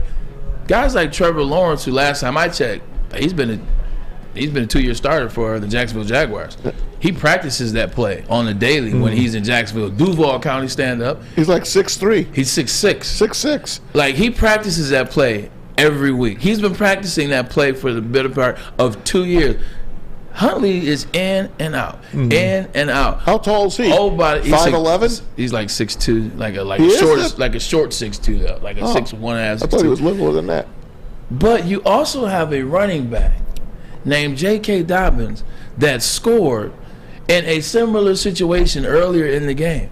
You got a proven running back that has been doing plays like that since his time in Columbus at the Horseshoe. That's why he was so pissed after the game. Why try this play that you don't even know if your backup quarterback is okay with, understanding how it's run, the ideology behind it, when you got a running back that can just run the ball? So that's the question, and I think as a backup quarterback that was playing last night. And that being said, I thought John Harbaugh coached a nice game, had a good game plan for the most part. With a backup quarterback, you should have won that game on the road against a team who many people believe is unbeatable in the AFC. I haven't won a Super Bowl. Yeah. So I mean, it was a nice game plan, but a boneheaded decision, I think, because you do have to give that ball to J.K. Dobbins. Jim Harbaugh, no different. You have to give that ball to Donovan Edwards. You cannot give the ball at the 1-yard line to a guy that has 7 carries all year. It just can't happen. And they were all within the last 2 weeks. Yeah, I mean, it just... He was a linebacker before that game. It just cannot happen. What down was that when Huntley fumbled? Third down, I believe. Okay, because I was unconscious by that time. So I'm asking you guys to get me through this. Yeah. Now, earlier in the show, I told you I like the quarterback push into the end zone. I don't like a little quarterback like Kyler Murray jumping up and trying to put the ball over. Trevor Lawrence, yes, I have no problem with that. But if he just stayed low and they pushed him through, I like that call. Man, I like a quarterback sneak. I'm with you. I love the play call. The only thing I would say to that is Huntley, there's no chemistry there. J.K. Dobbins has been in and out of the lineup all year. Huntley's been in. Lamar's been in. Like, they've been in and out of the lineup. You can't tell me that they practiced that legitimately this week. You can't tell me that they just didn't want, like, the play's been in there. They've seen Lamar do it. They say, hey, cool, we're just going to run the barrel roll. Like, you know what to do. Just take the ball. They thought that they could just run it without practicing it. This is the playoffs. The things that you've been practicing all year, this is when it comes in handy. This is when you go to the things that Huntley knows. This is when you go to the things that Huntley has practiced. This is when you go to the things that Huntley, with J.K. Dobbins, with Mark Andrews, with the rest of the offense, have done together. That play works great. I loved it when Trevor Lawrence runs. I loved it when Tom Brady does it. I love it. But these guys are consistently in there, and they know it. You're asking somebody who's not always in there to do something that they may not even have practiced one time. As that's my only thing is, don't try stuff in those type of moments. Like, don't try stuff. Did you see the first quarter, by the way? Can I go back to NBC's broadcast? Sure. Yeah. Melissa Stark. Oh, God. First of all, end of the first half you talking about? No, first quarter, when they do the coach interviews. Okay. All right? She's talking to John Harbaugh. And her first question was about, I don't know, what kind of offensive play they were running. And he was like, let's play the game. The second question out of her mouth was, your quarterback, Tyler Huntley, threw an interception. When do you think you might go to your backup? You said you were going to go. And he just looked at it like that. Let's play. Can we just play the game? He almost called her out of name. Can we? That's it. Back up to Mike Tirico. Right. I was so embarrassed for her. No coach wants to do that interview. But what are you asking? What kind of question is that? It's the first quarter. Yeah. It's only 7-0 at the time. I've never been a fan of those They're sideline horrible. Those sideline interviews with the coach, like after the first quarter, after the third quarter. Like, look, man, I get it in basketball. Basketball makes more sense. They play more games. They're more laid back with it. Plus, they've been doing it longer. Not Pop. No, Pop hates it. Pop. But he gets the right to hate it. Pop gets the right to hate whatever he wants. I don't like those. I've never been a fan of, especially like football is more emotion. It's more right now. Like, I've never been a fan of that. When are you going to coming off the field before halftime? It's the first quarter. Hey, just last thing about this goal line situation, and just Braylon just kind of Ohio State wins again, right? Well, to expound upon your point about the goal line. I mean, these quarterbacks today, especially a backup quarterback who hasn't really been practicing because he's been injured. Yeah. These quarterbacks today don't even take the snap under center. I think so many times those old guys think you could just get under the center and take the snap. I mean, these quarterbacks don't grow up doing that. No. I mean, I don't think many high schools in our state the quarterback is under center taking the snap. So that alone is unnatural to a lot of people growing up. And to turn around and hand it off is one thing, but to turn it off, take the snap, and then try to hold on to the ball and go over the ends of, I don't know, man. Was Mark Andrews clipped, by the way? Could be totally. The NFL came back today and said it was a good play. But what do you guys think? On the 98-yard return. I didn't think so. No, I think he was diving. I think it was a dive. I agree with Ryan. I think it was a dive. At the end of the day, it's like, you're not going to call that. Like, he's legitimately. He was running, man. He's at the 11. Mark Andrews took off. He's at the 11-yard line. He dove. He missed. He got a little shoulder. You can't call that. Like, if you call that, then we're right back and score. It comes back to the 25-yard line. No, I'm saying, no, it doesn't. It goes 20 yards from where the clip happened. So it would have been like the 15 yards from the clip. So it would have been like the 25 or so. Yeah. But we'll be right back talking about the NFL is fixed. We'll be right back there. Big game tonight, guys. Big game tonight. This is where we're all getting even. Big game. We are not getting even. We'll tell you how we did over the weekend and how we're going to do tonight. We get even.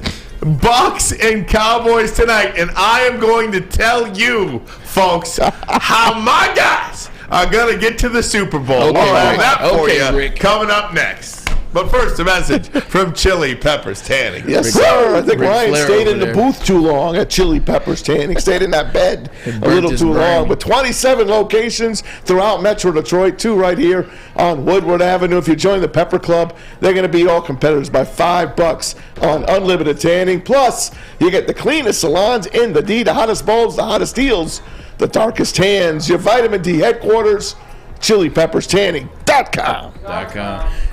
Introducing the Planet Fitness Guide to getting that post-workout glow. Step 1. What's your why? More epic energy? Better sleep? Blow off steam? Step 2. Join Planet Fitness for just $10 a month and get moving in our clean and spacious clubs. Step 3. Bask in that post-workout glow. Join Planet Fitness today for just $10 a month. Join today at any of the 50-plus Detroit area locations. I'm Dr. Jason Olafson, DC, the founder of the Custom Health Centers, and we've helped thousands of people learn how easy it is to lose weight and keep it off with our customized weight loss and body contouring programs. With Custom Health, you don't feel hungry, you eat well. My name is Simeon Timbuk, and I lost 71 pounds on the program. Call us at 844-789-THIN or visit CustomHealthCenters.com for a free consultation and get started for as little as $5 a day. We are the network for Detroit by Detroiters. Welcome to the Woodward Sports Network. Centron World is an aspirational lifestyle beverage brand with a line of sparkling flavor energy drinks and premium bottled waters. Centron is fashionable, functional, and fun. If you're looking for premium ingredients, long-lasting energy, balanced hydration, essential vitamins, and great taste, look no further than Centron. Drink it, live it with Centron. Centron. Okay. Guys, Bucks and Cowboys tonight from Tampa Bay, where I'll tell you, I'm real excited about this because the news today, my friends, where is it here? I just sent it to Jensen? you. Yes. We got that. Oh, we got that? We got that tweet. Oh, baby. Well, we got where is it here? I don't know. Bucks activated center Ryan Jensen. He could start tonight. Who cares? He's been working with the ones.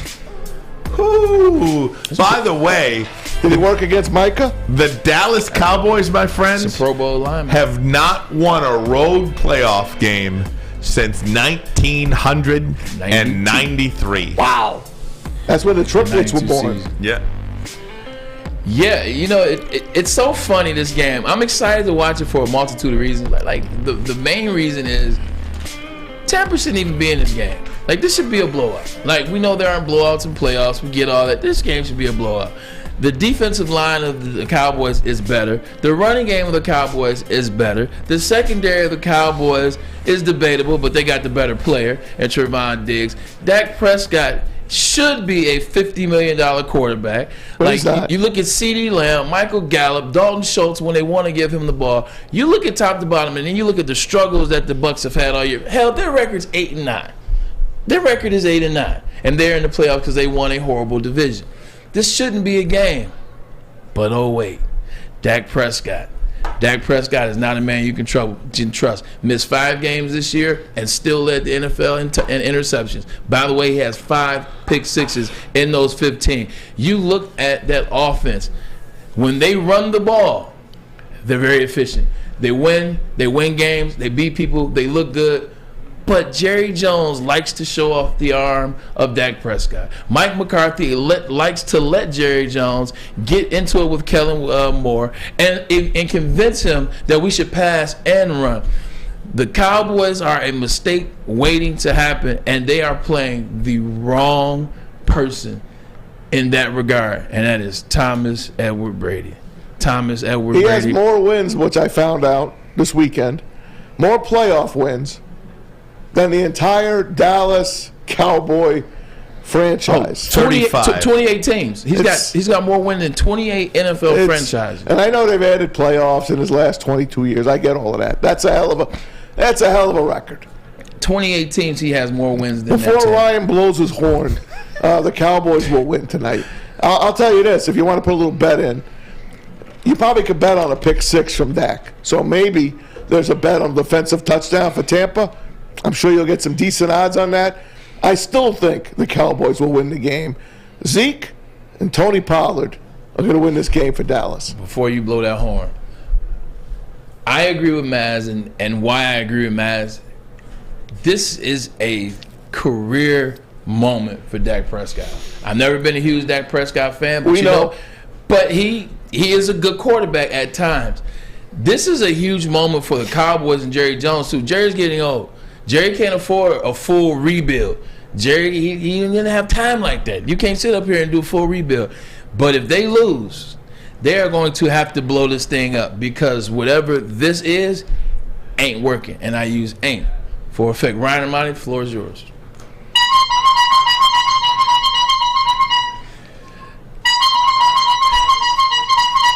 Hot take alert. Hot take alert. You ready, baby? We're ready, brother.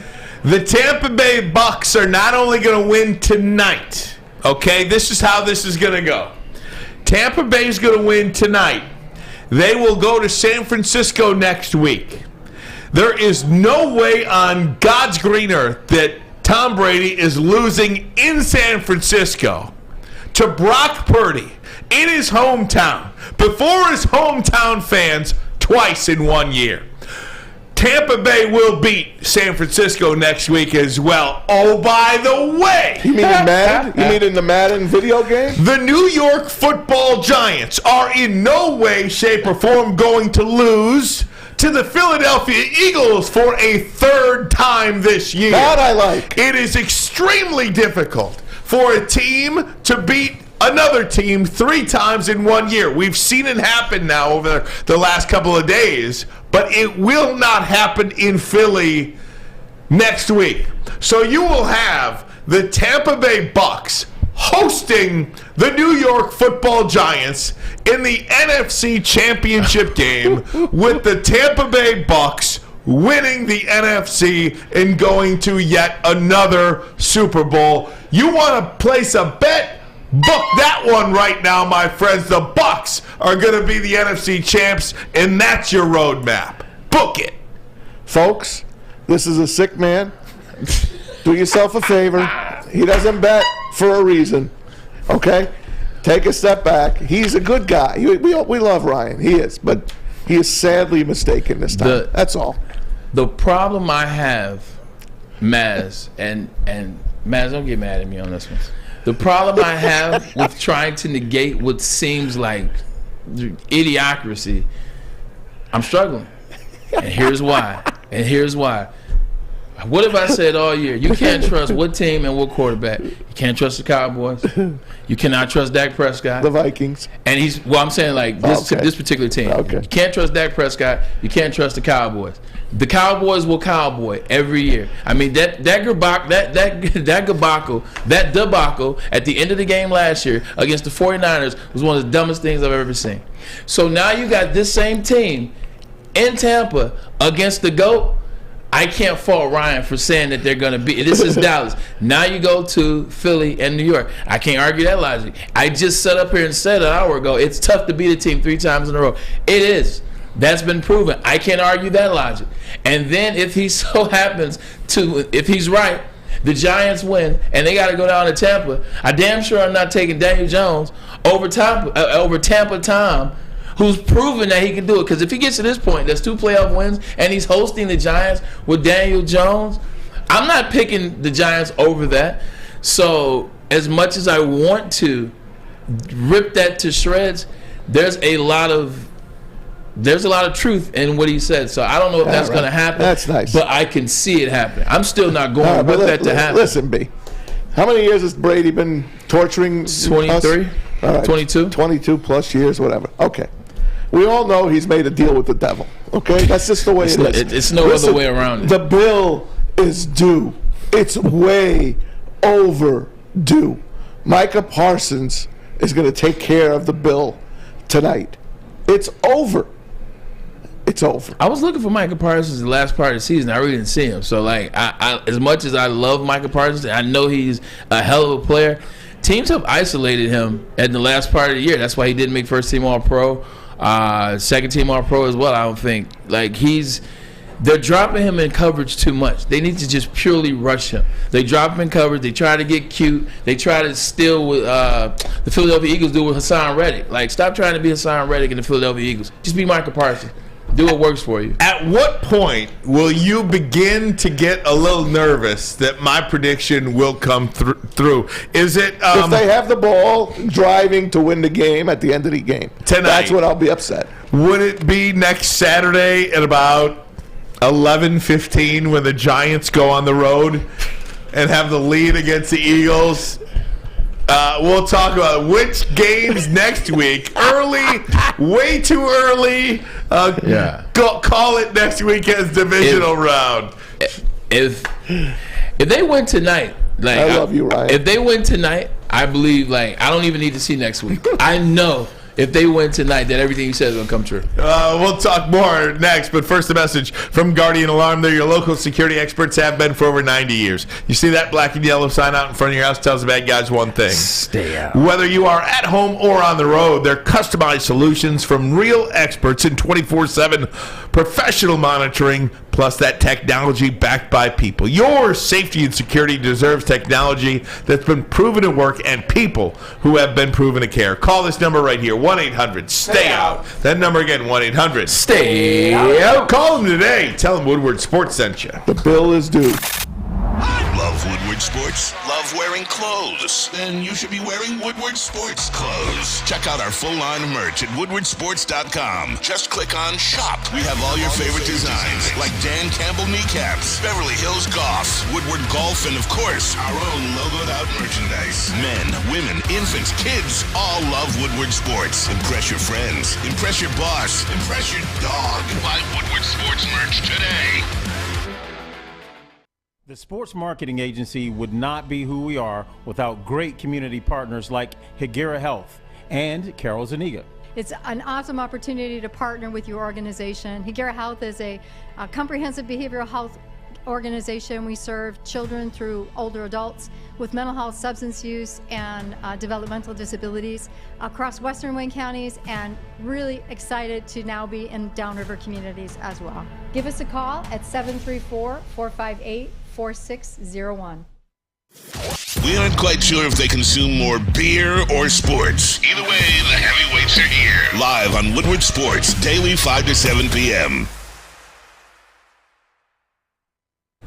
Winter time in Detroit is always better with comfort foods from Big Boy. How about that Cajun chicken Alfredo or the classic meatloaf? But breakfast is the way to go at Big Boy. That stuffed potato pancake is back, and those omelets, they are back as well. The Lumberjack, the Santa Fe Garden, or the Blockbuster. Try them all, one at a time, of course, at your local Big Boy. Big Boy.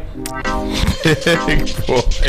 Oh, man. You see this picture of Cliff Kingsbury? Oh, he's looking good. Oh, my God. This guy. I love the comment section. Oh, my gosh. I mean, he's making essentially what? He's making $14 million a year? Yeah. Jesus. He's making $14 million a year. He's, like, to be honest, he's making $14 million a year. He's 41, I believe. Like, he's supposed to be living like that. He's single, no kids. Like, that's how he's supposed to be living. Unbelievable. He's living it up. He is in Thailand, and he tells all the NFL teams I'm not interested in anything you have right now. He bought a one-way ticket to Thailand. I love that. You can do that stuff when you're single. Here's the thing about it, like, and I was just actually commenting in the chat. I was commenting to Chad. Shout out to Chad Johnson.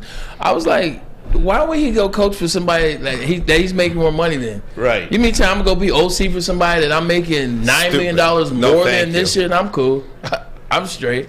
I get it if you really love the game, but no. I can't be making $15 million and you trying to help me help your offense out. I'm trying to help my offense out in Thailand. Guys, way too early look at the divisional round. You've got 2 games on Saturday, 2 games on Sunday. You got the Jags and Chiefs kicking things off on Saturday at 4:30, and then the Giants at Eagles, a great primetime game next Saturday. On Sunday, 3 o'clock, 6:30 games. Bengals and Bills, that's the game that we did not get to see. That's the Monday night game. We will see that on Sunday for a trip to go to Atlanta, essentially. And then 6:30, you've got the winner of Dallas and Tampa on the road at the 49ers. Well, if Cincy wins, then they play at Kansas City. If Buffalo wins and Kansas City wins, that will be at the neutral site. Yes. Thank you. You're welcome. Is there a game on here that you look at and you say, X team is going to win? Oh, yeah. Jacksonville is going to beat Kansas City. Wow. Jacksonville is going to beat Kansas City. Relax. Everybody, wow, relax. Yes. Wow, it's exciting. We're excited. I love it. They're going to beat I love it. They're going to beat them. I hope you're right. They can run the ball now with Travis Etienne. They also use Gaddy a little bit, the running back, Hastings, number 22. That they got plenty of weapons to throw the ball to. They trust Doug Peterson, Trevor Lawrence. Like, yeah, he got 4 interceptions. Not all of them were his fault. Like legitimately, the offensive, the tight end, like, played him on one. One was dropped. 2 were definitely his fault. I just like them. Like, I like what they're building. I like what they're doing. Like, yeah, they're first year, but they got players on that team. I like that team, man. And the Chiefs all season, all year, not running the ball has scared me. Like, them not being able to run the ball has scared me. Patrick Mahomes is Patrick Mahomes, but Doug Peterson is a damn good coach. Doug Peterson, Andy Reid, who are Eagles fans rooting for? Oh, he got 2 beloved sons, Doug right? Peterson. Probably he won the Super Bowl. He won a Super Bowl for him. What do you got, Matt? Like I said 11 weeks ago, no one's beating the Niners. Brock Purdy has sold me. He has sold me. The Niners defense is second to none. The only way they lose is if the Bengals get them in the Super Bowl and they play their best game indoors in Vegas. And maybe they win, because it'll be the 3rd time that these 2 great teams have met in a Super Bowl. First one, of course, in Pontiac, Super Bowl 16. No one's beaten the Niners. I don't care what the hell you guys say. I disagree with you on that. Of course. Obviously, because I think Tampa Bay is going to beat them next week. But they got to win tonight. But nonetheless, I mean, Seattle was leading at halftime of that game. That's the one game we did not talk about. Seattle was leading at halftime, and it was 2 boneheaded turnovers that really flipped that game on its head. If you can protect the football, you can win a playoff game. This thing is about turnovers. You cannot give, unless you're Jacksonville, you cannot give the other team that many extra looks, especially when the team you're playing is completely better than you, talent-wise. Yeah. And that's what San Francisco has way more talent than Seattle. Seattle shouldn't have been in the playoffs. It was the only game this weekend that was not a 1-score game. Very true. I mean, but once again, so you talk about playing a team 3 times. When you play a team 3 times, not to mention, like, Pete Carroll knows the San Francisco 49ers. He's known that team for a very long time. So there are ways in which you can make things happen, and you can early on. But the water leveled out, man. Like, the water leveled out. You see Christian McCaffrey. I mean, Deebo Samuel. I mean, like, his hands are, like, he's beginning to get back to where he was this time last year. Because people forget, Deebo was hurt this year. With rest. Deebo's rested. He's healthy. You saw that play. Where he's caught that ball, we call it the clock. Okay, now the clock starts up here at 12. Hands should be like this for 12. Hands should be like this over here for 3. Hands should be like that for 6. Or 9 and 3, and then it should be like this when you're low. He caught that picture perfect. Low ball, caught it in stride, was able to have the presence of mind to see the field, see the block. Like, Deebo Samuel is starting to operate that. Christian McCaffrey has already been at that level. Brandon Ayuk, he's feeling confidence in himself. Mitchell's back. Brock Purdy, that throw he threw that should have been caught by Brandon Ayuk. I said this and I'll say it again. What's been overlooked by him, because obviously he's Mr. Irrelevant, he's drafted, almost last pick in the 7th round. He'll be the starter next year. 100%. Like, that's what I'm starting to edge towards.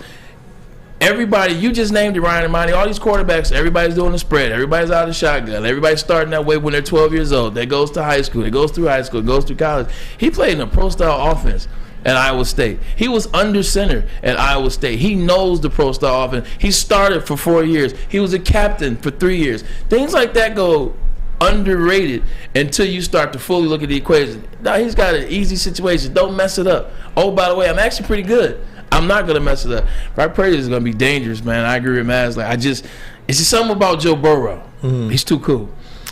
Yeah, I mean, I look at the game, and obviously, like, that's the game that I look at, the 3 o'clock Sunday game. Just first one I point to and say, I think the Bengals can win that game.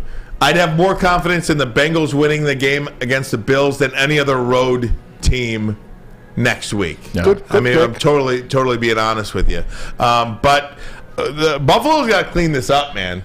Buffalo nearly lost. They did everything in their power to try to lose that football game yesterday to Miami. To Skylar Thompson. And you cannot give that kind of those extra possessions to Cincinnati.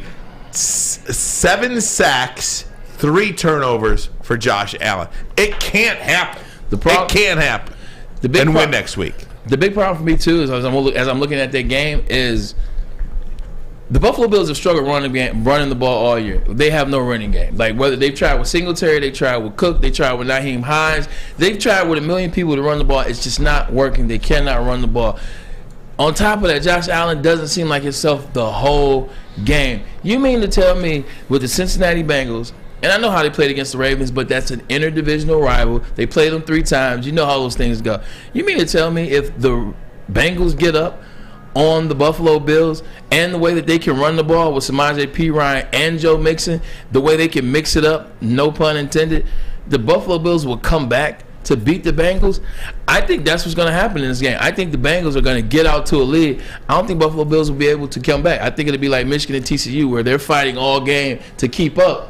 But once they get there, they've spent all their energy trying to keep up. And then you'll get a small play by the Bengals. I'll tell you, Bengals. I think that's the best game of the weekend. Yeah, for sure. 100%. For sure. I'm glad we finally get to see that game. And I'm very happy that Damar Hamlin could sit down at his TV and watch that game. Who knows? Maybe he'll even be in a suite. You never know. Good call.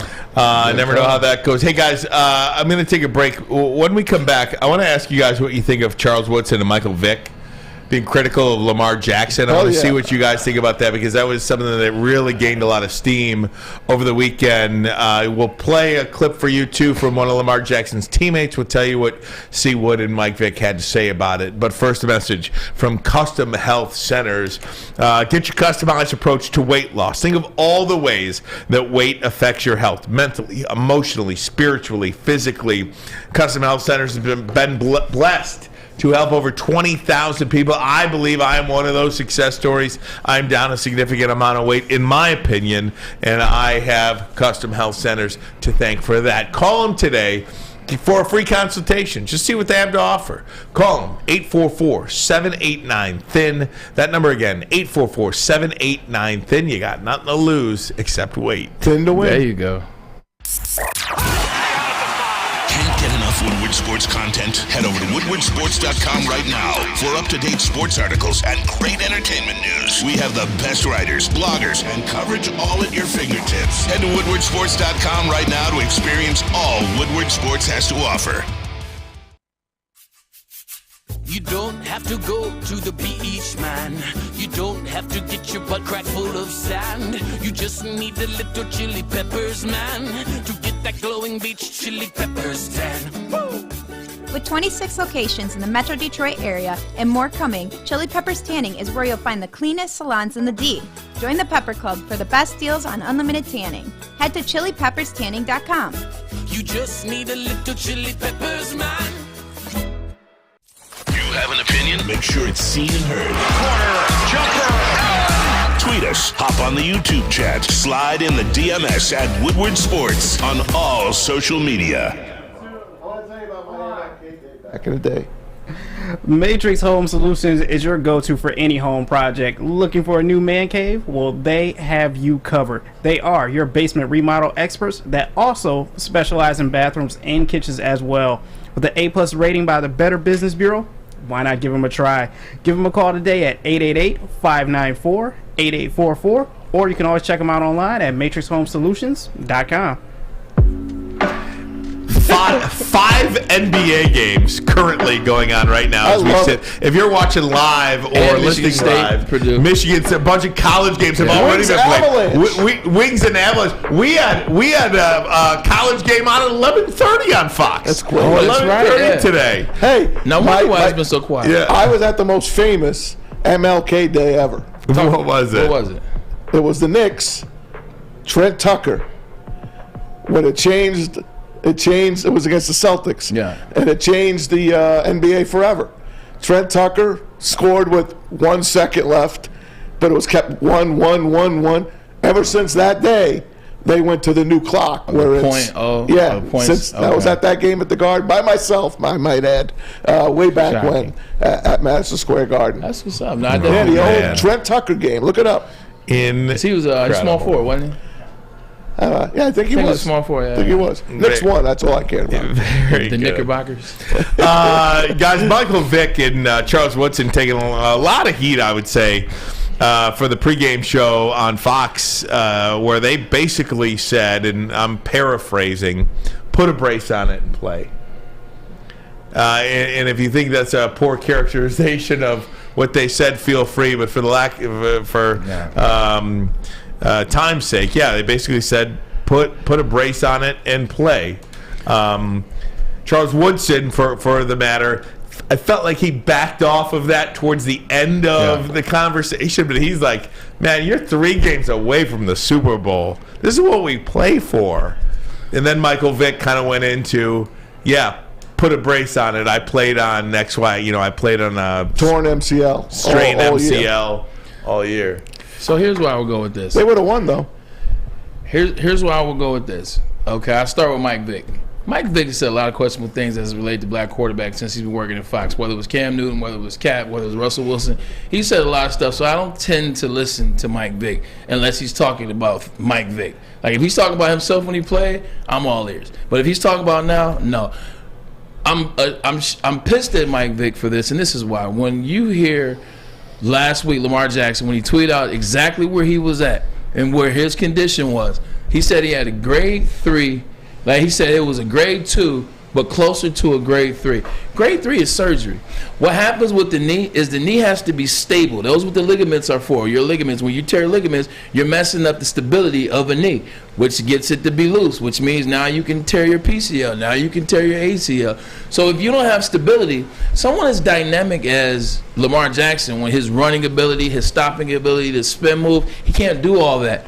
He can't even drop back and take a snap, because to drop back and implant is to use that stability of the knee. So for Mike Vick, who works with Fox, who does analyst work on a continuous basis, he should have done his homework. He knows where Lamar Jackson is at, and he knows that a simple knee brace is not going to turn him into Lamar Jackson or a version of Lamar Jackson that would have made it through the game. It would have been much like RG3, who his knee was unstable his rookie year with the Commanders now, and then he played in the first playoff game, and by play 3 he had already torn his ACL because there was no stability.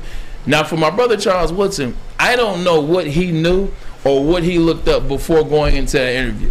So if you're looking at old school, like how we are as gladiators, I get it. Like put a knee brace on. You're right there. You beat the Bengals and you win 2 more. You're in the Super Bowl. I get that. But if the man can't go, the man can't go.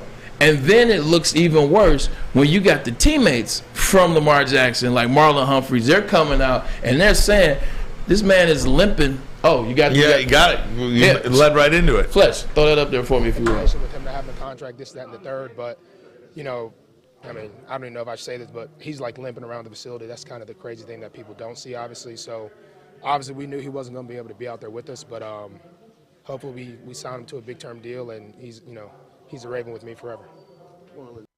This is a guy that sees him on the daily. The guy said he's limping around. The guy I've never heard of this before, Ryan, and maybe it's happened, but I've never heard this before. The guy had a trainer from the Baltimore Ravens staying at his house, like after practice, to do night rehab, night ice, nice stem, nice night, the swelling pad they call them. I can't think of what they call it. The game readies, doing all. He had a guy living in to make sure that he's getting the most that he can. I just think that Charles, I love Charles. He came on the show, biggest moment of me on the show. I wish he would have done a little bit more homework to know. And with Mike Vick, I'm not surprised. The thing about that, though, was that the order in which they said, and look, we all make opinions. Sometimes we say things on television when you're talking you wish you could have back. Right? I'm the king of that. Right. So, if you watch the clip again, it's like Charles starts it and says, "Oh, come on, man, you 3 games away. This is why we play." And it's almost like Vic's like, "Yeah, Charles." It's almost like he feeds off of what Charles started, and then it comes around to Sean Payton. He's like, "He wouldn't play for me. He'd be up in the booth." And then, and then they're like, "Oh shoot, we might have been on the wrong side of that." You see that? It's almost like, go ahead, Bass. But Sean Payton kind of was. I thought personally that he was against Lamar Jackson for coming out and talking about his injury on his own. He was. He said that's a team thing. You shut your mouth. You're not playing, and you're up in the booth watching your team. He shouldn't have opened his mouth. That's what Sean Payton said. He says there's no brace for me. There's no brace for me. You're up in the booth watching that game. But he didn't like him talking. No, he did not. No, he did not. I understand Sean Payton. I actually agree with Sean Payton. You keep it in-house. Yeah. The problem then is when John Harbaugh goes to the microphone in the presser and says, "I don't know what's going on. I don't know what's going on with Lamar." Well, now Lamar is a person that's already been protecting himself all year, with the exception of actually playing. Like now he's like, "Damn, coach. Now I have to say something because you say it makes it look like I'm not here. You don't know what's going on." Well, the team should have said something. Exactly. But they didn't want to drop their pants and say 5 weeks ago, this guy's out for the year. Yeah, and because I knew 5 weeks ago, I told you guys. Yeah, you did. Sorry. That he wasn't going to play. He was done.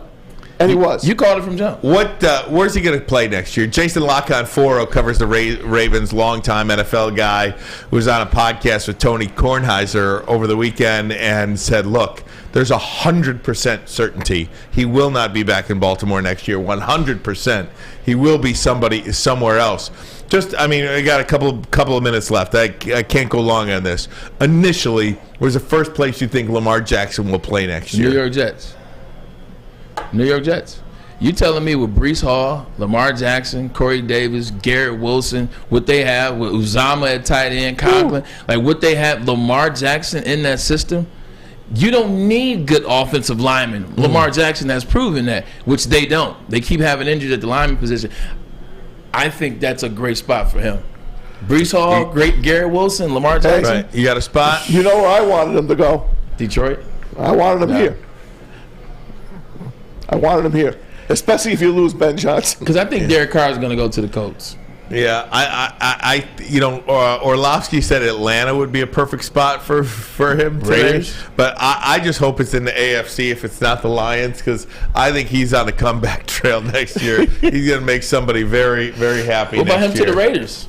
Him, Josh Jacobs, how about the Devontae Saints? Adams, Hunter Renfrow. Yeah. Man, Chris Olave, Alvin Kamara. He'll be the number one free agent target to get absolute. Well, it'd be a trade, right? Or I don't know how that would work. Would they franchise him and then trade him? You got to franchise him and then trade him. Yeah. Braylon, get us out of here, my friend. Enjoy it again. Go Bucs! Hell of a show by you guys. Excited, man. Super Bowl.